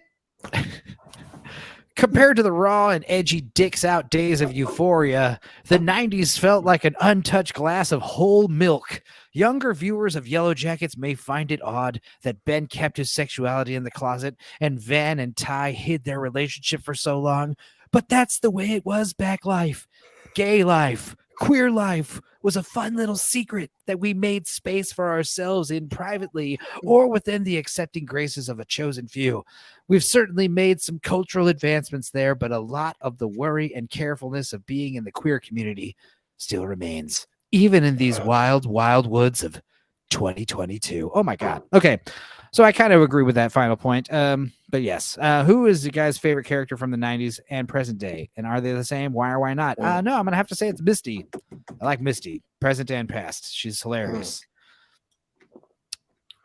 I guess if I was going to say favorite total character out of everybody, if we're not talking about just the main girls, I do like Elijah Wood's character a lot. Yeah. Well, see, the show should be about him. I like Travis in the past, but the problem is we don't get Travis in the mains. The funny part, I like Shauna's daughter because Shauna's fucking, especially in season 2, Shauna's fucking daughter, and Wes, you know this, the way she fucking tore into that cop and she was fucking crying, and the way she fucking said about, you know, the way she's like, who's the fucking jury gonna believe, you or me? I'm like, she fucking owned that cop. And But the reason I like Travis's character in the past because he's the only person where he's not like batshit fucking crazy and like because at least in the past, every one of them women they're all doing horrible fucked up shit, and Travis is like, I'm just trying to survive, and you fuckers just murder my brother and shit. Like it's like he's like the only sane one in the show because like every because one he of has these a women, penis. yeah, it's every one of these women, every single one of them, they're doing horrible fucking shit. Which said in present day, Ben is the coach, right? Yeah. And, he also has a penis, and he's also the other sane one. He's the one where it's like, you guys are going crazy. Yeah, I just feel something about Travis. I feel like Travis had a better arc in a sense because these fuckers like you it's like even like what was it Natalie you cut your hand and rubbed your fucking blood over his clothes there to make it seem like fucking his brother was dead, so he stopped looking for him. It's like every one of these women in the fucking past selves, they do some horrible, grimy, awful shit, and you're like, you are fucked up individuals. I don't care if you're trying to survive or not. Like, no, it's you're doing foul shit. Like, and Travis is the only person where he's like, the kid just wants to go home. But no, in modern day, some reason like fuck yeah, Shauna's daughter. I love her daughter. It's like season 1, she's kind of a fucking annoying bitch. Season 2, she comes into her own. Yeah, I mean, it's like she is her mother's daughter. You know what I mean? Yeah. So yeah. God. But yeah, as far as like other things about the show, it's like a couple questions that, specifics to season 2. Now, I watched season 2 much more rushed. Like I said, I watched them in my friend's basement while everyone else was running around Colorado, and I was just kind of resting for a day. You watched the show in the basement, not a good idea. Yeah, no, it was fun. I liked it. It was nice and cool down there. And yeah, I enjoyed watching it, but I was kind of like definitely like smoking a hell of a lot of weed up there and just kind of like on the couch, like kind of watching the show. And the second season, I remember specifically like, all the cult stuff, like Lottie present day, her having more visions about like bloody beehives and the stuff about the cult therapy sessions, how each girl picks their own little session, and all the stuff with Elijah Wood and faking murders and interrogating fucking suspects and blackmailing individuals. And that was a question, is like at the end, he like poisons that one police officer. Yeah. Does he kill him or he's like unconscious? I'm assuming he's dead. Okay, God. I'm guessing he's dead. Yes, he fucking killed him. He did. He did it for Misty. He's in love with Misty. She killed that other. Misty killed that other reporter because of fentanyl in the cigarettes, which I didn't know you could do that. You just put fentanyl in a cigarette filter, huh? Dude, fentanyl. Fentanyl is very, very fucking potent. I know somebody who died. They died off a fucking a wax bag about this fucking big. Fentanyl is very. I know a ton of people that have died from fentanyl. It's crazy. Don't snort any white drugs ever. That's all I can tell you. The past, I love Shauna. I dated so many chicks like her. Present, I love Shauna, but Lottie is electric in every scene. That's from Wes. I think people complain. When people complain about young actors sucking via Euphoria, I point to this show. Yeah, I mean, it's a common trope that child actors are terrible. It's like young. It's like It's like Juliette Lewis. I was never to Juliette Lewis, but I think young Natalie's high. Well, the problem with young actors is like, first of all, it's weird when they're being like, now I'm at the age now where like fucking teenage girls are being like subjected to any kind of sexual manner. It's weird. When I was, 10 years ago, sure, whatever. Fuck, now it's like, these girls are in high school.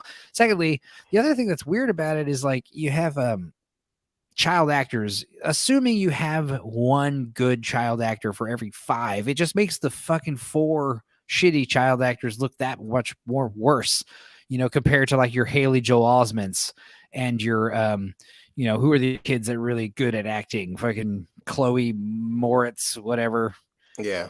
But this show's different because you have to have like all the girls got to kind of be at the same level here. Yeah, chick's name is Sophie Thatcher. She's young Natalie. She's damn. References to Callie, the daughter, when Lottie first sees her and says, "That's your daughter, Shauna. She's so powerful. I got fucking chills." All right. Wes, watching the show with the window open. Yeah. I should home joking. Hurry up, Wes. Yeah, I mean, he's probably getting off the bar soon. He can at least come and make his closing arguments in person. That would be good. Even if it's at like what 12:30, that'll be fine. Yeah. Real quick, back kind of off topic, but not really. I want to show you a fun little a little storyboarded story that I like, and it's called The Forest God, and it's by who is it by? Some weird Swedish guy. Well, in the show, they do say the forest god. So it's like so is it the forest god or the wilderness? It's like, what is it? I don't know. Maybe it's both. Maybe it's both things happening at the same time, as Forrest Gump has famously said. Okay, so our story starts. First of all, the whole thing is illustrated in this crazy black and white style flash photography. Like you can see these workers with their reflective little jumpsuits. Oh, fuck. They're like falling into a hole. Is there a full screen way? Is this what this is? Yay! All right. So the story starts. You've got this man falling into a hole of some kind, and the guy's name is. There, let me get rid of us. The guy's name is Chuvabok. Sounds Eastern European. So you've got these guys falling in this hole, and Gonna die. Oh, I see what's happening. Okay, so the next story we've got. I'm blind. Oh, what? No. Where? Oh, I gotta scroll down. I see. Okay. So what is this? It's like they find this giant box in the ground. I mean, you can see this thing's huge. It's very big. Oh yeah. And they fucking open it up, and there's like a giant man or something in a suit. The fuck? It's like, what the hell? And then like the eye opens up, and all of a sudden, hideous fucking deer monsters start making noise. It's like, what's happening? They're coming. You can hear hideous creatures. It's like Evil Dead stuff, and other crazy animals, and a bird of some kind. All the animals just mutate and turn into demons, basically. And now all the men are like running for their lives. And they get attacked by some giant monsters. There's part 2. Let me bring up part 2 here. It's almost over. So then we got some great kill shots. A man getting brutally stabbed by a 30-point buck of some kind. You've got this dude getting a chainsaw through this thing's face, and damn werewolf or something. It's like Evil Dead. Yeah, rips through this guy's chest, eats his heart. That was the bird thing, I think. Yeah, stab the bird to death. Stab it.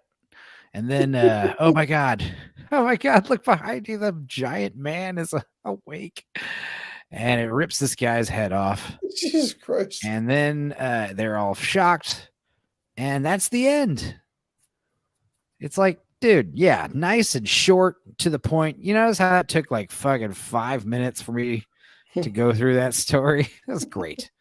I like it. More stuff like that, please. But yeah, back to Yellowjackets, season 2. As far as like the stuff that goes on in the present, or I'm sorry, in the past, like I said, I had misplaced the cannibalism in my head. So that happens in the early on in the season 2. But then, yes, of course, you've got the miscarriage. You've got the hunt for Javi, the discovery of Javi. And then did something explode? Yes. It's fucking 4th of July, dude. Was that what that was? Yes. It was fireworks. I'm in New York State. Sounded like a toilet. I am drinking and walking home, not jumping into stream. Sorry, have to do my final argument in the chat. Gonna take an hour to get home. Damn, okay. Well, yeah, just type away then. Yeah. We'll hear your closing argument in a minute, and we'll wrap it up. It's fine. You should call it Uber, Wes. Yeah, have someone like fucking blue collar pick you up. Terrifying. I may run Uber tonight. Yeah, dude. I mean, hey man. I would drink an entire bottle of vodka. So, Hey man, I'm all right, dude. It's clear liquor I drank, so I'm good, dude. yeah.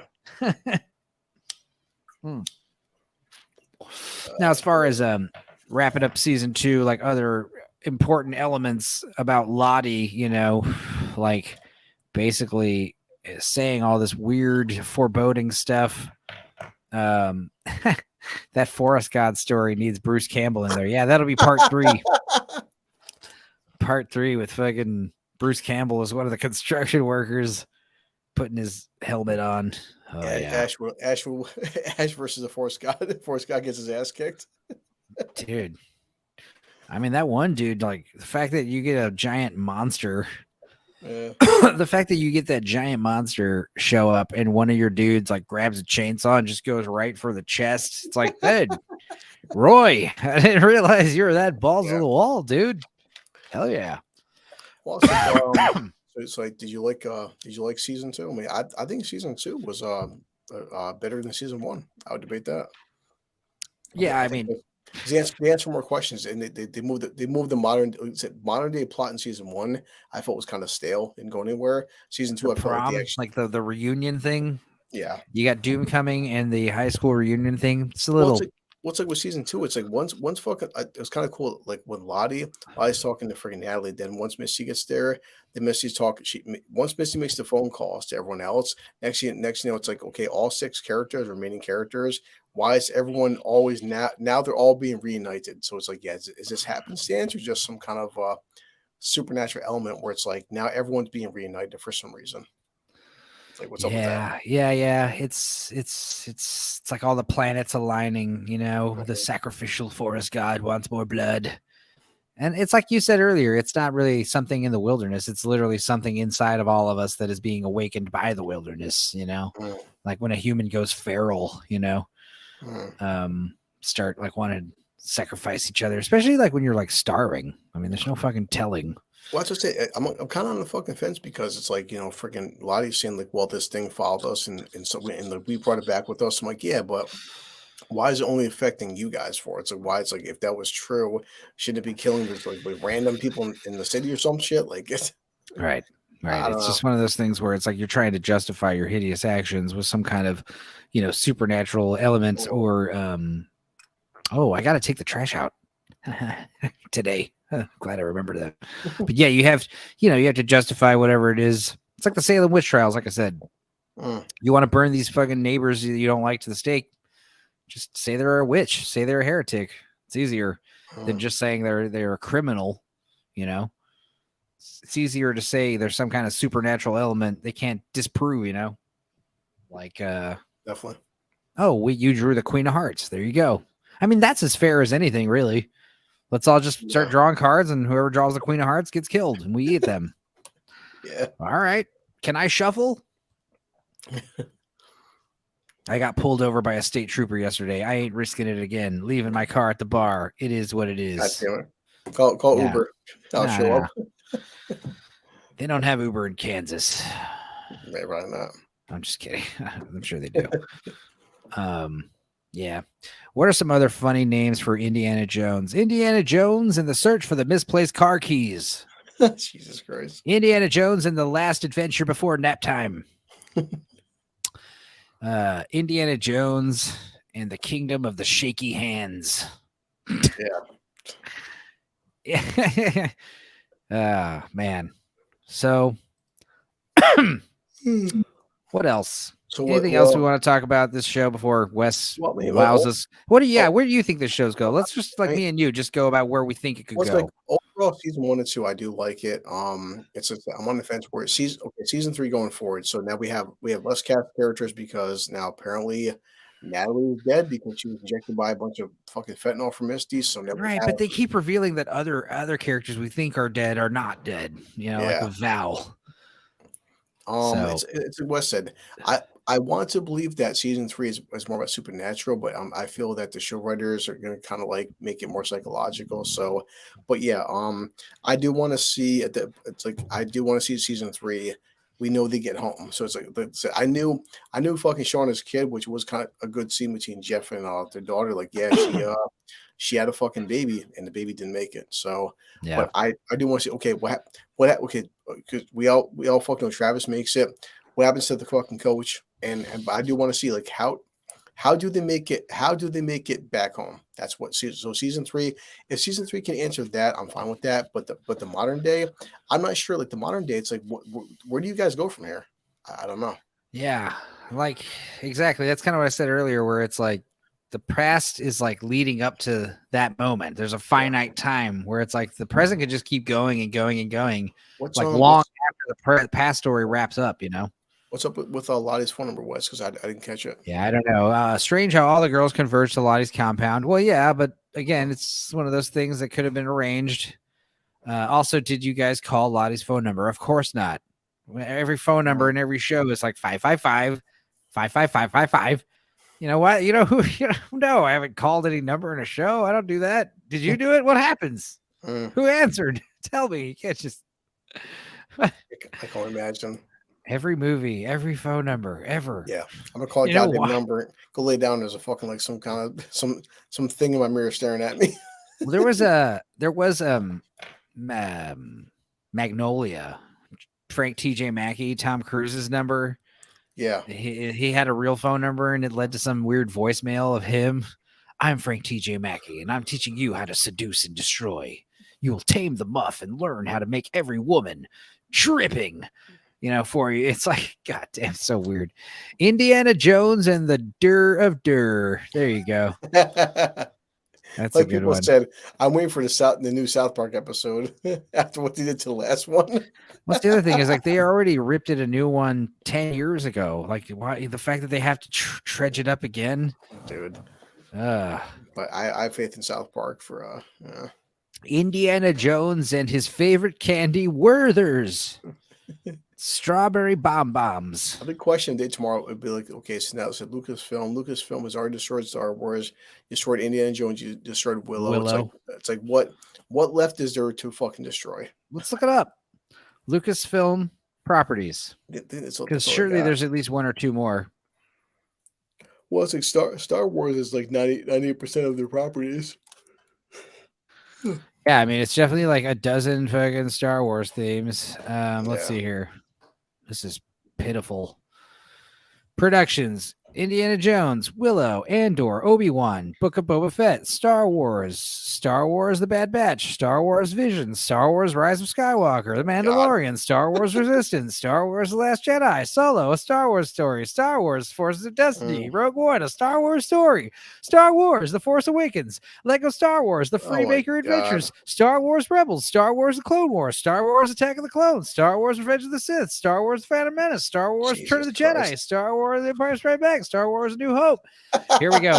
Indiana Jones and the Creek of the Crystal Skull, The Young Adventures of Indiana Jones, Indiana Jones and the Temple of Doom, Indiana Jones and the Last Crusade, Indiana Jones and the Rangers of the Lost Ark, Strange Magic from 2015. I don't know what the hell that is. Oh, Red Tails from fucking George Lucas's racist movie about the Tuskegee Airmen. Okay, here's some other stuff. All right. Okay. All right. Here's some good stuff. Okay, another movie about the Tuskegee Airmen, but here we go. Radioland Murders from 1994. Didn't know that was Lucasfilm. Tucker, A Man in His Dream with Jeff Bridges, the original Willow. Here's a good one. Labyrinth. I did not know Labyrinth was Lucasfilm. No.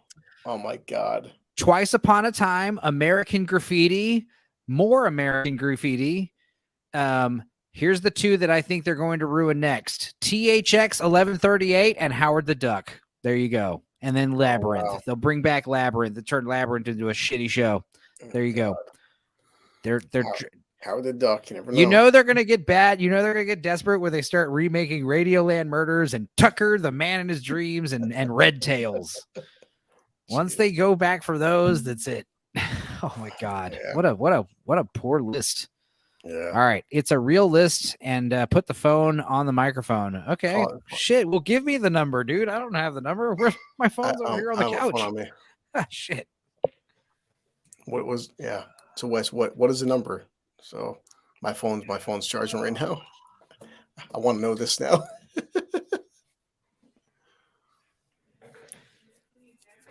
Thank you. I know. Sounds good. I know there's a Yellowjackets number. Oh Wes. yeah. Okay. All right. First, let's pull up the fucking phone number myself. Let's see. Yellowjackets. What are you looking up? I'm looking at Selma High Express in Black Mirror. Oh yeah, look them up in Desperado. I know. Okay. 607-478-1033. It will prompt you to a voicemail. Oh, okay. All right. Hang on. Why can't I copy the number? Copy. Call. Here we go. Let's go here. Speaker. Hello. You have... I shouldn't be recording this. Someone said it was real. If you're calling to speak with someone in Sunshine Honey's wellness community, I'm sorry. They've left. Or they will be leaving. Our gates are currently closed, and our bees have stopped making honey. And we don't know when they're turning off the lights now, and we'll be in the darkness again soon. Please remember, suffering is inevitable, and only by greeting it with compassion can we truly grow.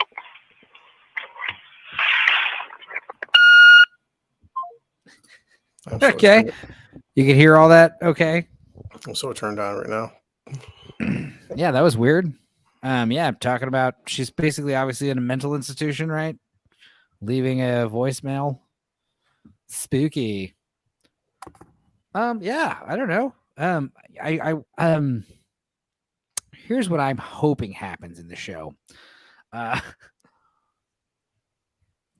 It's revealed that not only did they all eat each other, they also had lots of sex with each other and the dead bodies. And it's also revealed that there's some kind of, like I said, like you said, some kind of undead curse from beyond the grave that's guiding all this into some kind of X-Files type thing. And then the show pivots to like some kind of X-Files episode where we start following these like police who are trying to track these murderous cannibals and get them to confess their hideous crimes. And of course, the senator lady, Ty, she ends up becoming corrupted by big government lobbyists trying to get her to legalize cannibalism. And then you have a giant, new craze, a new trend of wanting to eat each other. Becomes like the new way to, show someone you really love them. It's like that Bones and All movie. Yeah. Did you watch that shit? Nah. I've heard of it though. Yeah, guy's like dying, wants his lover to eat him. Shit. It's pretty cool actually, and disgusting. But like again, it's like I said, starting this trend of like sexualizing and glorifying cannibalism. That movie Ravenous, you ever see that one? It's been a while, but yeah. That's a good one. Yeah. The Wendigo like absorb their powers. Yeah, now Indy is being pegged by KK and Philly Waller Bridgeface. That's funny, dude. I mean, again, it just looks so silly seeing Indiana Jones wearing that damn fucking, not the jacket so much. The jacket and the shirt and tie, like I didn't mind that, but the hat with it still. You know how embarrassing that'd be if like 60 years from now I still had the same jacket and hat that I wore all the time? Like you just know me from a fucking hat I wear? Pitiful. I agree. I mean, I understand maybe sometimes like you look good in a hat, but Christ, like you got your specific, like, oh, it's my baseball team hat. I can't go anywhere without it. I don't get it. My fedora. I can't leave without my damn fedora and my leather coat. Well, before we head out, I do want to hear Wes's take with this. Yeah. Remember, according to Wes, he understands. He predicted the finale of the show. That message you heard was the third message. The first message was Lottie saying, "Welcome, travelers." In the background, you hear static voice that says, "The present day is not real." Oh. So yeah, is it all just some kind of mental illusion? That'd be funny if it was all a dream of Lottie. Shit. All the present day stuff never happened. Yeah, I mean, Wes, by all means, don't beat around the bush. We're, just chime in whatever you think is happening, because we're on the edge of our seats here with anticipation on what the hell. Yeah. I'm very intoxicated. So. Yeah, but again, it's like other stuff I watched. Like we were watching History of Violence last night. Fucking good movie. Fuck, it's so great. Yes. Can do anything. And the acting is terrible in the first half. It's kind of like Hacksaw Ridge, where like the first half is kind of like a Hallmark movie. Yeah. But I think they do it on purpose because it balances out the insane violence that happens in the second half. But you know why I like the History of Violence? It's 92 minutes long. You know what I mean? It feels a lot longer too. It's so packed. The part where like Ed Harris shows up to the farm and the big shootout happens, that's like 45 minutes in. That's the halfway minute. That's the halfway point. And you're like, dude, this movie's flying, but also it's dense. So Wes, for you, the whole bottle's gone, dude. So Wes, we did that's so funny that we did the Yellowjackets stream without him on here, dude. I can't even begin to like talk about Christ. That means we're gonna have to do another fucking Yellowjacket stream at some point. We'll do it after this bonus episode airs. Yeah. Yes, Wes. He's asking, are you guys ready for my prediction? Yes, I'm drunk enough. Yeah. We've been drinking and smoking like fiends for 2 hours. The whole bottle's gone, man, of the blueberry lemonade. So yeah. So like, what do Yellowjackets actually represent? Like queen bees, you've got these bees. The bees represent like, if you have too many queen bees, the queen bees will attack each other and kill each other, That's true. So there's like there's things.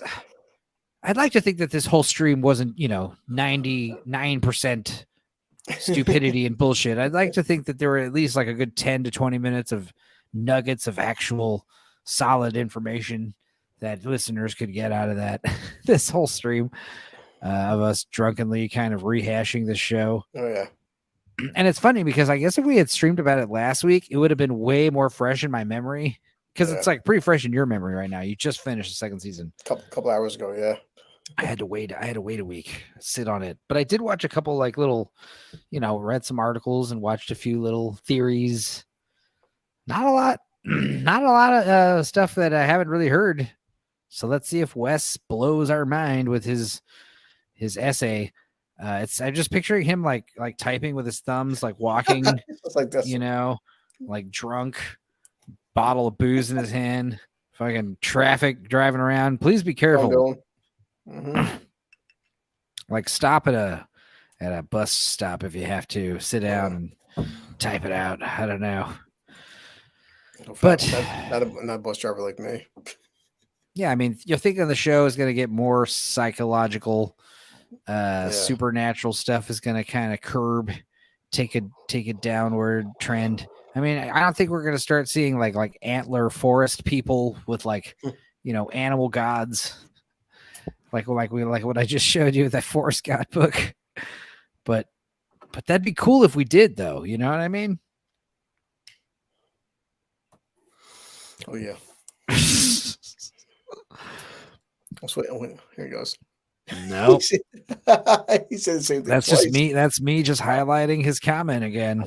I'm so ready. Overall, I do like this show. I think sometimes it can be slow, but I am curious to see how it ends. And yeah, it's like I don't think the current writers don't drag it on too long, guys. Well, I'm hoping that Wes's theory is so mind blowing that we spiral into a whole nother conversation for another 45 minutes or so. But I have a feeling that's not going to happen. I have a feeling we're going to hear the theory and be like, oh yeah, that makes sense. Gotcha. Just kidding. We'll see. But I mean, as far as what else? Anything else? Closing arguments? No, it's a good show. I do see the appeal, and said like Wes. I wouldn't normally watch this kind of What show, would but be you got some me into it. criticisms you could give the show if you could? Kristen, definitely. Like I think, yeah, like you said before, Enzo. I agree that sometimes, well, most of the time, that the past, the flashbacks, they're more interesting than the main characters. I do like the main characters, but I feel like Christina Ricci, the modern times, she's kind of carrying the show. I mean, the modern day Natalie's not bad, but it's just, yeah, Juliette Lewis is kind of like, I just, it's like I don't, the Misty stuff is the most intriguing. So. Okay. So Wes's theory is that there is no present day stuff. All the present day stuff is like some kind of fantasy or fever dream. So yeah, that's something like whose dream though? Do you think it's Lottie's dream? That's interesting. Also, it's possible if you're not at the bar anymore, it's possible you could probably hop on call if you want to try hopping in the stream again. But if not, I mean, yeah, we could just keep going with that. But yeah, the idea that it was all the dream. It's one of those times where it's like, yeah, that usually that's a cop out ending and it's kind of lame, but sometimes it works. Sometimes it's better. Like we were saying at the end of Blank Check, after he kisses the FBI agent lady, and you kind of wish it was all a dream, because when it's not a dream, it's just weird. But yeah, he will bet $1,000 that he's right. So anybody want to take Wes up on that?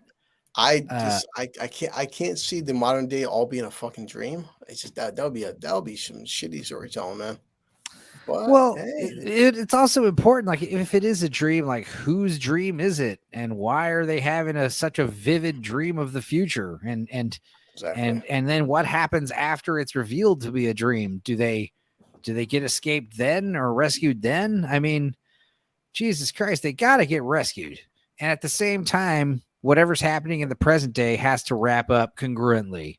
Like those two arcs have to end at the same time. It'd be really shitty if like I'm concerned is like, kind of like Game of Thrones, like you're going to like the present day stuff is going to start overlapping the past stuff. Like the past stuff is going to wrap up, but then like another season that's all in the present day. Like now that all the past has all been discussed, like we're going to discuss like what's finally going to happen and the chilling conclusion. And it's like, no, it should be like Oculus. You ever see that movie with the haunted mirror and the girl from Guardians of the Galaxy, the redhead, Nebula? Yeah. It's good. If you liked, so Midnight Mass, we're talking about that show and all that guy's crazy Stephen King style stories, but his first movie is Oculus, and it's still his fucking by far his best work. And it's like a haunted mirror. It's a movie about a haunted mirror. It's fucking scary. And what's also cool is yes, Wes, your comments are getting through. Yeah. You think it's the present day is not true. Did we miss anything? I don't know. It's okay. But yes, I mean, I think that I could see that happening. That would be lame. But I can see Wes. Wes, if you're right, then fuck, I'll call you. But I hope you're wrong. Well, I like what he was saying earlier was like the woman that's in the pit girl is actually that's present day.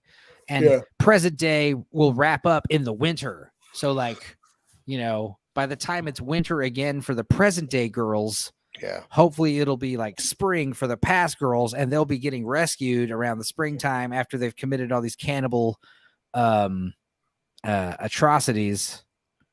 Refresh. Your comments are getting through, man.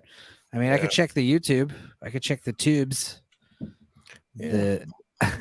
Overall, besides Wes, good. I mean, fuck, we had 2 hours and 20 minutes. We had a good talk though. I mean, for real. I think it is overall. It's a very good show. I want to see how it ends. Yeah, it's kind of important, and it's one of those things where if we were to finish the show right now as it stands, I give it like 2 stars, maybe. Like if we were to just like grade it for how it is right now and where it's all finished and what's said and done. But yeah, if it ends on a really good note, I'll give it 3 or 4 stars. I definitely want to see more kids get eaten. I want to see more girls eating each other in a lesbianic fashion. or girls having a pet mouse and fucking eating the pet mouse. Like that shit was freaky. It's Oh like, yeah, that's like well, she wanted to eat it, but it was all mummified and dry. it's like, what the hell's in your hand? He's my friend. No, you're It holding. would have been better if, like, yeah, the mouse was revealed to be dead, but it was fresh, and it's like, oh, hey, well, at least I got a snack. Yeah. She'd be like, you've been holding out this mouse. They all fight over the mouse. That'd have been fucked up if the mouse was still alive. And all the girls were like, you got a mouse? She's got food. And they eat her pet mouse in front of her. That'd be way more twisted. But yeah, you can't hurt the little animals unless they die nobly, sacrificing themselves for the greater good. Delicious mouse. A delicious mouse. But hopefully next time Wes gets a good internet connection. So yeah, I don't know. I kind of want to, man. Yeah, I mean, his comments are getting through. I mean, yeah. He's not got any comments in the private chat. But yes, I'm good. It was a good breakdown for a couple plot hours. Synopsis, plot breakdown, plot predictions. I'm definitely going to text you tomorrow because I would love to do a live stream of like either Team America or Independence Day. Oh, think of how they ask Van in season 2 finale. Tell us a story. Yeah. Oh, so you think Van is like telling a story? Possible. I don't know. I mean, yeah, I don't know. Like I said, I was asking, like, who do you think the if it is all just a dream, like whose dream is it? Because there's several girls. Yeah, Oculus, Karen Gillan. That's her. Karen Gillian. That is her name. She's smoking hot. And yeah, that movie's great because, like I said, kind of like the Yellowjackets, it's got 2 stories happening, once in the present, once in the past, and they're kind of just, intertwining, and they both like intersect at the end, and it's just a great like little wraps up everything in a nice bow. So that's kind of where both of these stories kind of have to end congruently, otherwise that's going to be kind of like a uneven story structure. Yeah. It's one of those things where like people like their stories like divided in nice, neat chapters. Yeah. A lot of these shows, like they just kind of put the episode breaks in kind of random moments, and they kind of just like move things around just to kind of work with these like teaser elements of the addictiveness of the show. And that's kind of how I feel about the show being told like totally out of order. Yeah. I mean, it's okay. I just one of these things where like I would love to see a fan edit when it's all said and done of just like timeline A past and then timeline B present, and just both stories told like kind of back to back and see how that holds up. Kind of like when you watch Memento. Have you seen the chronological edit of Memento? Yeah, it's pretty funny. It's fucking hilarious. It totally changes the whole movie. You just realize it's a bunch of assholes just taking advantage of a guy who can't remember nothing. Yeah. All right. Well, I'm about to fucking lay down, get ready for some Uber. I want to sober up. Jesus Christ. Well, God help you and your customers. I'm going to be chatting with you. Text you later. I would love to do a live rewatch on the 4th of July. It'd be awesome. Let's try to do something. Yeah, for sure. I'm going to try to. I might float a river or something. Who knows? Yeah, and hopefully tonight Wes is available with a better internet connection. Yeah, shit. Maybe we'll watch something in the middle of the night or early in the morning. Wes, overall, it's like it was fun. It was fun watching 2 seasons because of you, and I love talking about Enzo with it, and for you, Wes, because you're not here. But yeah, this whole bottle's gone because of you, dude. Yeah, Wes, we watched this show for you, man. It's true. Yeah, and tomorrow I'm gonna edit my Indiana Jones video because I'm not gonna say I regret watching it or anything, but nah.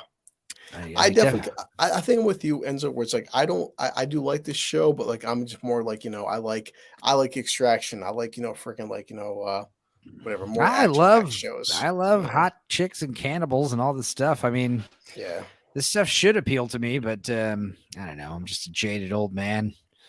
It takes a lot to get through to my rusty demeanor, It's, especially with the current stuff. Like, I feel like there was something current I watched. Oh, Blackberry. Finally watched Blackberry. I liked it. It was good. Okay. This one bonus episode. Yes, this is exactly what I was gonna say. We'll have Wes finally on the show, and we'll do the real Yellowjackets stream. If you're just gonna be like Wes, tell us when you have a steady internet connection, I'll be online for you, dude. Hell yeah, dude. That is so funny. Yeah, and it's unfortunate though. But yeah, we'll just do the another Yellowjackets stream after the bonus episode airs, and we'll dive into the fan theories and stuff. Yeah. As far as current movies, I did see Blackberry. That was good. And then there's a couple other ones. But well, I don't know. I'm gonna edit my bullshit Indiana Jones video today, so Christ. Right. I was gonna here, let me show you the AI art I made for the title card that I was gonna do an Indiana Jones movie, but like I said, I tried to watch it a couple times and I just didn't care. I didn't care. Got to the part where they're getting in the car chase in Calcutta, and I'm just like, whatever, dude. Here, let's see here. This is good. This is pretty fun. Pretty fun picture right here. You might have seen this already. Oh shit. That's the first time. But yeah, that's a good thumbnail right there. Shit, you could use this for your thumbnail if you want. Shit, go for it. I mean, yeah, send it to me. Fuck it. Why not? Yeah, it's in the chat. But you got one of those. You got your little. You always do your little. What is it? You got your pose. I was holding this. I was holding this just like. There you go. Yeah, there you go. That's that. You gotta do the sad face for this one. Yeah, I got you. I literally saw this. I saw this movie fucking for free, and I saw it for free. I feel like I was still owed a refund. See, that's what I need to start doing is putting my disapproving face in these thumbnails. Yeah. You know, like when the movie's bad, just kind of have my face, just kind of like. Yeah, my thumbnail tells it all. Like, just oh god.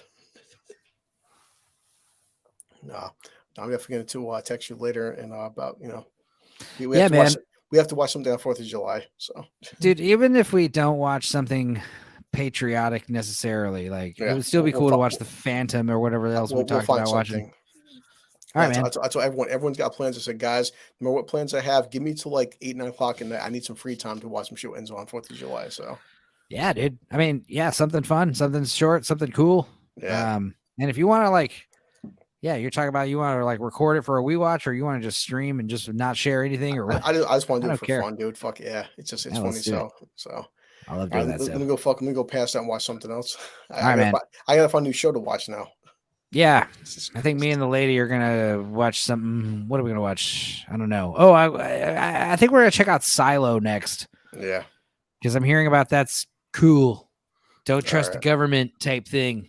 All right. Yeah. All right, man. I will text you later. All right, man. I'll hear from you later. And Wes, we'll see you next time at the actual Yellowjacket stream that we'll do some other time. All right, but I guess we'll play out the music. We'll do the play out music. Let's see. Let me do something that I usually don't do. I'll stop sharing my screen for a second. And I will present my screen again. Say hello to Megan. She's in the background there. Oh, should turn on my audio. Share. All right. Now let's try this. Let's play us out. All right.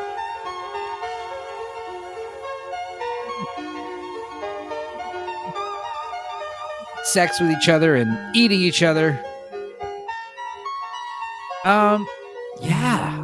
I gotta say, super funny. How the fates align.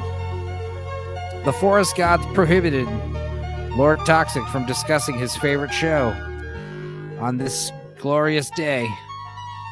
We could have done the show last week, but I was tired, and also Blue Collar had not finished the show. He'd only finished season 1.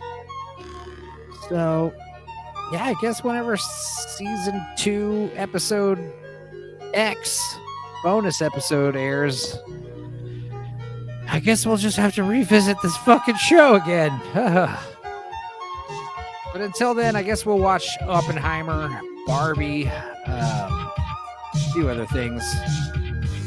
That'll be about next week's episode. I think we'll be talking about that stuff. Is that next week? This week? Yeah. All right. Well, I'm Spenzo. This is Tales from the Dorkside. It's been great watching this stuff, having this fun time with y'all. Thanks for leaving comments. Thanks for hanging out. See you next Monday.